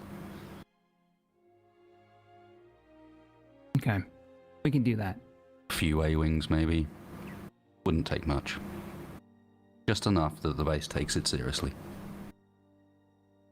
Right. Did we say 2.5 hours after we get in system? So 2.5 hours plus initial hyperspace jump before the fleet tries to get there? All right. And then... So 2.5 hours after you guys get there. Gotcha. We'll bring in the fleet. And then we'll come in with the chase. The trace group of A-Wings is what it sounds like. We'll have Keith lead that. That should be good because anything more, and I think we risk recalling the fleet, which is not going to go well for the later attack. So yes, the A-Wings come with us around the same time as the shuttle, so that Saren can bring the fighter in. We get down to the planet, the A-Wings are chased off or leave, whatever they end up doing. And then 2.5 hours after that moment, the fleet should be clear to jump in or will have failed, and there's no way for us to get a message out anyways. 2.5 hours for the attack. Make sure that shield is down at 2.5 hours on the mark. If the shield is up, we do no damage, and we're going to be taking hypervelocity rounds left and right.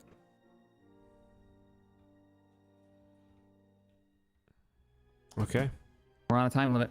let's go. Can we Do take it. the pilots with us? At least that Yes. young one. And then the Admiral looks at you and Admiral says, you have clearance for the pilots. We'll calm down. Actually, we'll have them sent to the hangar bay. If you need anything, tell us now or tell the ground crew in the hangars what you need before they go. I will get the A-Wings prepped and launched immediately, and they'll meet you outside the hangar for the first jump. I could use a slicer's kit if you got one lying around. You might want to think about making yourself look a little bit more imperial while you're at it. Oh, so don't be an alien. Right, the gear. Yeah, I feel like an Itachi, a Khalid and a Zeltron are not going to look the most imperial no matter what we're wearing. Damn, forgot about that. I think it's Well. best that the pilots get in and they don't notice us. Tyrion, can that hair of yours fit under a helmet? He says with a bit of a Yes. smile. That'll take a few months to regrow after the flamethrower incident. Ooh. No, it's- Oh. Bad Oof. observation, loser. It's absolutely fine. It's not how Bacta works. We'll send you a series of any Imperial equipment that we have on hand that might work. We'll have it sent to the hangar, and you can choose what'll work for you. And that slicer's pack, if Sounds you like got a one, plan. please, Admiral. If I'm taking down a shield, I'm gonna need help. And with that, Shaw looks over at the computer, that weird computer that you had pulled out of the hands of that technician. And unpleasant. Data's been pulled out of this, so don't need it now. Here. Throws it over to you. It's this folded data pad as you open it up. It's fairly high tech. You had gotten a glance of it, but you didn't really take a close look. This might be what you're looking for. And it is. It is a slicer's computer. I'm an idiot. You never took a close look at it. You just were like, oh, that's weird. Data pad. I'm an idiot. Okay, thank you. If you need some data spikes, we can have those sent as well. Please do. So that gear. So go ahead and mark down 2 data spikes. The gear and equipment that they have for you in the hangar will be as many stormtrooper uniforms, full armor, as requested, because this is like the most important mission this fleet can possibly do at this moment. So they're not holding back any assets, and that's the idea that you would have had during that briefing, is that whatever they've got, everything that you saw in that fleet was there for this job, right? So if there's any other planning that you guys want to do, if there's anything that you want to change about it, remembering the fleet structure, the ships that were there, everybody that you've met, everything that you've learned about, get the sense that, this is that moment of use the assets while you've got them. Because there's no going back at this point. Well, I need my items back. And is there a place where we can buy some stuff? Yeah. It depends what you're looking for. There is a quartermaster here. You've been to him. Have I got enough though? Well, what are you looking for? No, I was just wondering if I could get any new clothes or something. We're about to wear Or stormtrooper backpack. armor. Yeah, Yeah. Are you guys gonna get into? Are you guys going undercover and going full like head to toe like pilot gear? There's stormtrooper gear. So let me go through that. There's tech gear. There's gonna be pilot armor. So the black armor with the large helmets. Stormtrooper, shore trooper. Basically, if you can think of an armor that would be kind of generally issued, they've got a couple sets of it for missions that might be more espionage related or undercover. This all works for everyone but you, Osh. That armor really wouldn't fit you. You'd be the shortest stormtrooper anybody had ever seen. Should we put him inside an astromech? I mean, Can you? Would you like to try? You guys have an Imperial astromech. And your father was Kenny Baker. You guys have an Imperial I am astromech, a if you remember. tinkerer. I think let's try it. Okay, let's Okay. do it. In the hangar, you see the droid that believes he is the greatest droid detective that has ever beeped. Comes up to you and asks, well, how can this I be of guy. assistance, sir? I would like to I'm be gonna be inside honest, you. my dude. We're gonna gut you. Oh, shit. And he turns and tries to flee. I'm sure there's a way that we could just borrow your. With the people in the hangar there, they would be able to kind of corral him. What does that mean? They stop him from running away.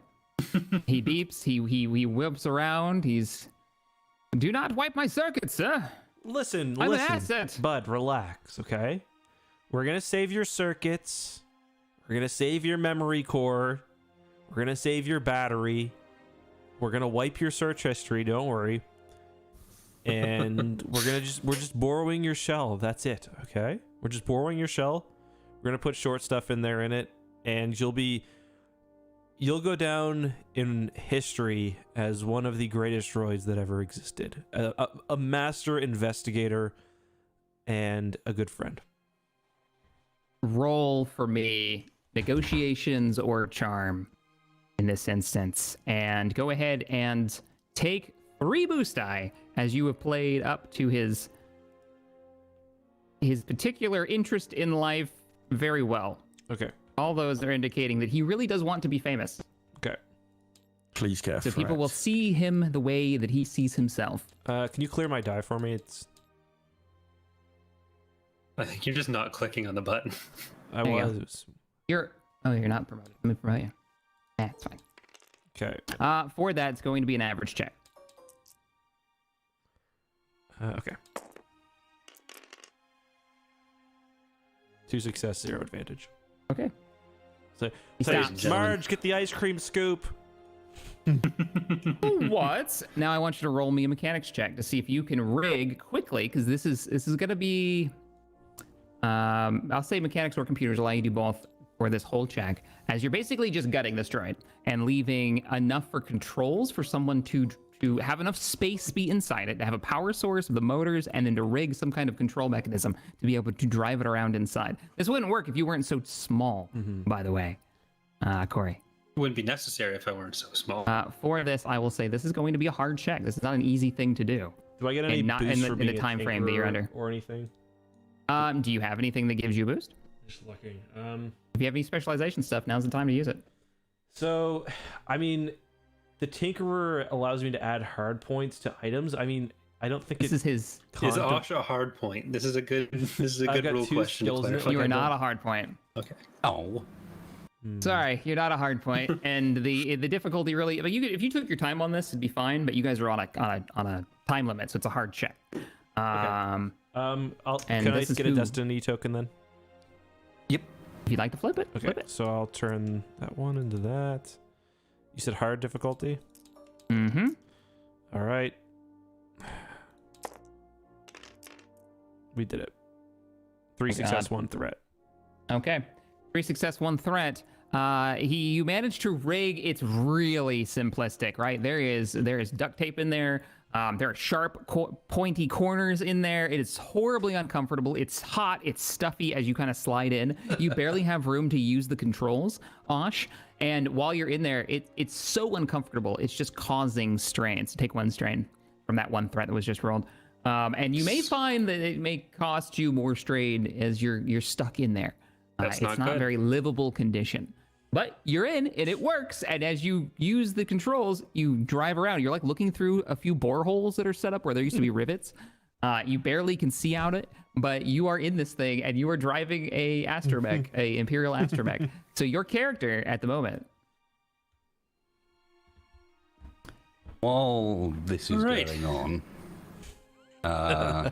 can Saren just stay behind with the Admiral for a moment and say, would be appropriate if we acquired some explosives as well, I would imagine. I assume we're cleared for this whereabouts. Yes, absolutely. Do you have any particular in mind, or do you need a explosive expert? I was also going to ask, do you want to take on another fire team? I know that won't help with sneaking aboard, but if they maybe stay on the Lambda, could they be useful to you? I could send a Pathfinder group with you. Are we able to disguise them similarly?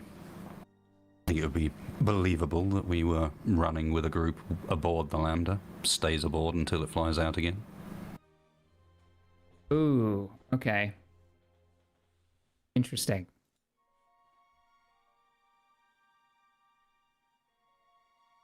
I'm going to give you a dice to represent how many uniforms they've got. Right? Cool. So here is a... Where's my uniform die? I've not had one. Here's your uniform die right here. Okay, this is a D8. So they need enough Imperial kit to make them look like a unit. You guys didn't take anything from the planet that you were on, and most of it would have been bloody or scorched. We took one thing that they can have. It's not that helpful, but the clone armor I was wearing. Stand him in the back. Yeah, that's not going to be useful at all. But hey, they got clone armor. So roll that dice. He's offering you like a 4-man fire team at this point. There are 2 uniforms, so you could have 2 people with you, or they could just go in their standard equipment and just like try to stay on the Lambda. You don't know if that's going to give you away or not, but it might be nice to have the firepower. That is an asset at your disposal. They have 4 full sets of Stormtrooper gear for these guys, or 2 sets of Stormtrooper gear. Just to explain to everyone else, party-wise, why I'm going to say yes to this is we need a way back out of here again. So if we can have that there, that might be an option. At least that way it may be held. Makes sense to me. So you're going to get green light on. What do you want? Do you want the 2 guys or the 4? I'm going to green light. I assume this is going to be a minion group, right? Yeah, there'll be a minion group. They'll be the beefy one because they're not going to be normal troops. They're going to be Pathfinders. They're going to be a bit more hardcore. I'll get the 2. I think that's more convincing. The 2, okay, in Stormtrooper gear. All right. He says, well, I'll get them to you as soon as possible. And it doesn't take very long as you guys are gutting this droid and turning it into basically a remote control little like run around vehicle thing for Osh. They send you 2 faces that you immediately recognize. 2 volunteers. The human gunner and Styx, the marksman that you met in the first episode. Nice. Hav looks over at Osh and he gets a big smile. I heard you were looking for help on a suicide mission, and I couldn't say no and pay you back. Well, hopefully this won't be a suicide, but very appreciative that you're coming, I say from inside of the droid. Echoing inside this hollowed out droid. Yeah, well, you did me a turn, and he points to the neck, which looks like it's healed pretty well. He's still got a little bit of a scar there that hasn't fully healed yet. You did me a good turn, and so I owe you. We're happy to help. I'll do my best to make sure you make it out again. So we're doing what now? They didn't give us much of a briefing as he sees this cart of Imperial gear like rolled into the hangar bay and brought to you, Saren. There's a Stormtrooper helmet on top of it. I'm just going to butt in and say, honestly, we got to go. We can explain on the way. Right. Well, we brought our kit. And hopefully some charges. He would have, when asked earlier, specified detonate. All right. Now, where are those pilots? Did they grab those pilots yet? We need to... You are given a very familiar bag of detonite charges. A very familiar bag. Oh,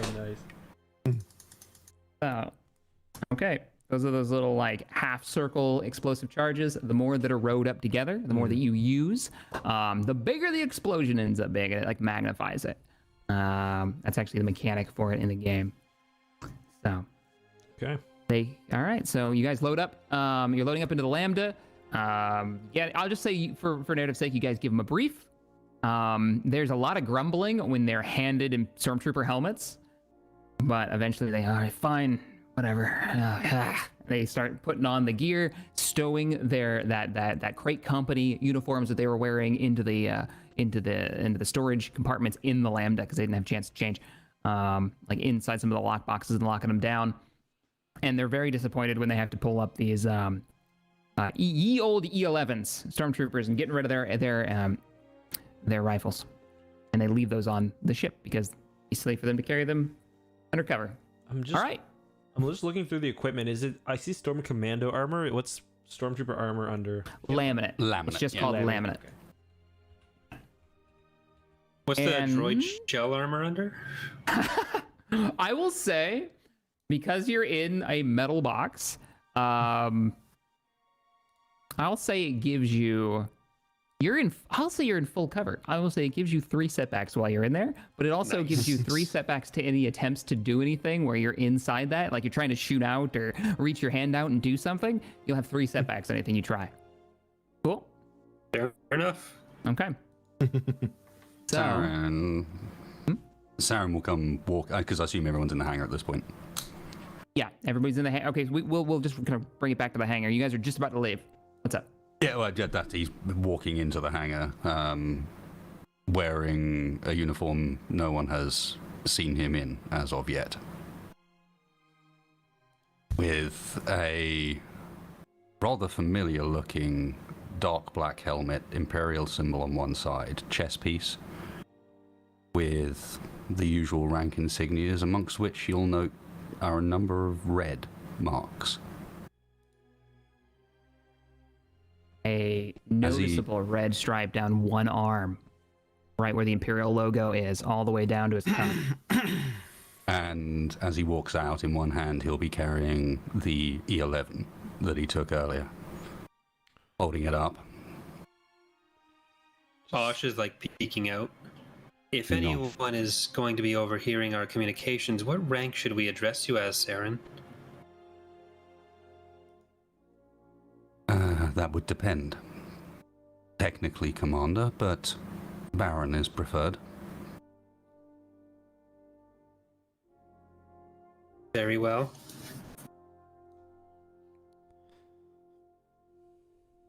And I'll say, well, I guess that explains a lot. Osh's head pokes back out. So we're supposed to call you Baron Saren? No. Baron Varga. Baron Saren it is. It goes back in the droid. You get a lot of head turns from the people in the hangar bay. Not quite sure why someone with a Imperial Baron Ace uniform has walked in. They recognize your face though, and they see you working with the other members of Crate Company, with the other members of your squadron who's gotten a little bit of a reputation at this point. The word from the Mythic and some upcoming operation and a little bit of the hub seems to have spread among the troops. He's gonna be like just very clearly ignoring them. Like head doesn't turn, as if they're not as if nothing normal is going on. He's gonna walk up to Wash. I suspect this is the time where this might come in useful, and he's gonna hand over the sniper. Me? I think you're the one that's got ranged heavy. I am. Yeah. Do you mind putting that on the ship? I don't have much room here. I kind of love the idea, I'm not gonna lie, of an astromech with a slinged, like E11, what is it, E11D, the big old sniper rifle, the long barrel, as long as he is, longer than he is tall, strapped to his back, like mag locked to the back or something. Flip a destiny point, and I will totally allow that. Yes. Yep. Done. Sweet. That is an astromech with a sniper rifle. We couldn't get ourselves a chopper, but we did the next best thing. I can swear as much as you want. I will also say, with the rig, just to describe this, it is like a trash can hatch, like where you push the button and the trash can opens up at the top. That's basically the hinges that they put onto the droid that you've gutted, more or less. And that's how you get it in and out of it. It opens up, and it's just hollow inside, except for its power source and its controls and its motors. I'll just say, if anyone asks, you're holding that for me. I think people might notice that you're got a sniper sling to your back. What's the rifle called? I think it's E11S, maybe? Yeah, it might be, yes. Do we have any sort of backpacks or anything with us? Like a stormtrooper backpacks? Otherwise... Yeah, so I will say part of your kit, if you can just count your backpack as you've swapped it out to an Imperial variant, so that you're not just running around with whatnot. Okay, cool. All right, so where are we at? We're at, it's 9 now. How are you guys feeling? Do you want to keep going, or should we wrap it up here? And then the next one is the infiltration, and most likely the last episode. I could go a bit longer if you guys can. Am I able to wrap up a little early here? It's just Okay. it's coming up to 3 a.m. on my part. Oh, yeah, I'm really man. sorry. No worries. I know we were going to call it a little bit earlier today, so all right, so that's what we'll wrap it up. You guys are now you're loading up into the Lambda. You've got your two companions, these infantrymen from Crate Company that you met in the first episode with you, geared up or currently trying to figure out how to put on stormtrooper armor. Some bits are upside down and they're trying to like, how do they wear this shit? The Lambda's getting warmed up. You roll the astromech up the ramp into it, knowing that the mission that you're about to go on and the plan as it stands involves the lives of thousands of rebels. It has you infiltrating an Imperial base. It's incredibly high risk, and you hope that this is the best plan. Decisions have been made and a schedule is set.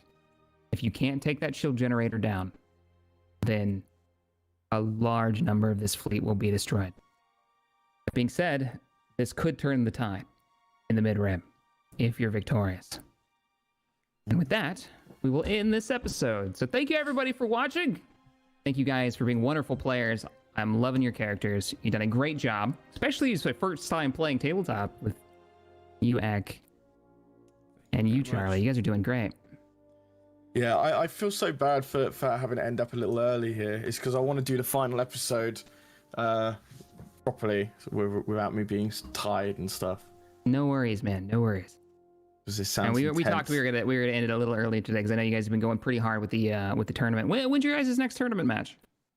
We're done until that was it for this tournament. We're done until next month. Till next month? All right, cool beans. All right, well, let's go around the table Yeah. until the next Practice. practice. Yeah. Practice. Yeah, we'll be You gonna- practicing a lot probably. So is anybody streaming tonight? Oh, there's a question. I might do a bit of Squadrons on Twitch. Are you gonna play Wasted, Corey? If you're up for some squadrons, I'm down. Yeah. I'm gonna head to bed here. All right. So if you guys want to see some squadrons, head on over to where are you streaming? I know we're Wasted streaming. Wasted Space. I'll probably Twitch. stream on Twitch, but maybe not actually. It is getting kind of late for me too. Maybe I'll save it for tomorrow. All right. Well, then I might stream something if Wasted's down. If you guys are gonna. Yeah, man.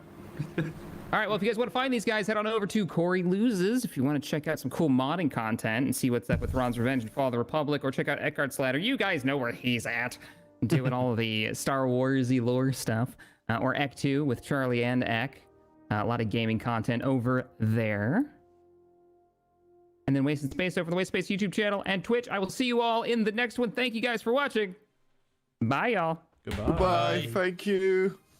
Cheers, Great everyone. map, Shaq. Cheers, Shaq. Amazing, Matt. Oh, man. Thanks, guys. All right, I'm going to talk to chat for a little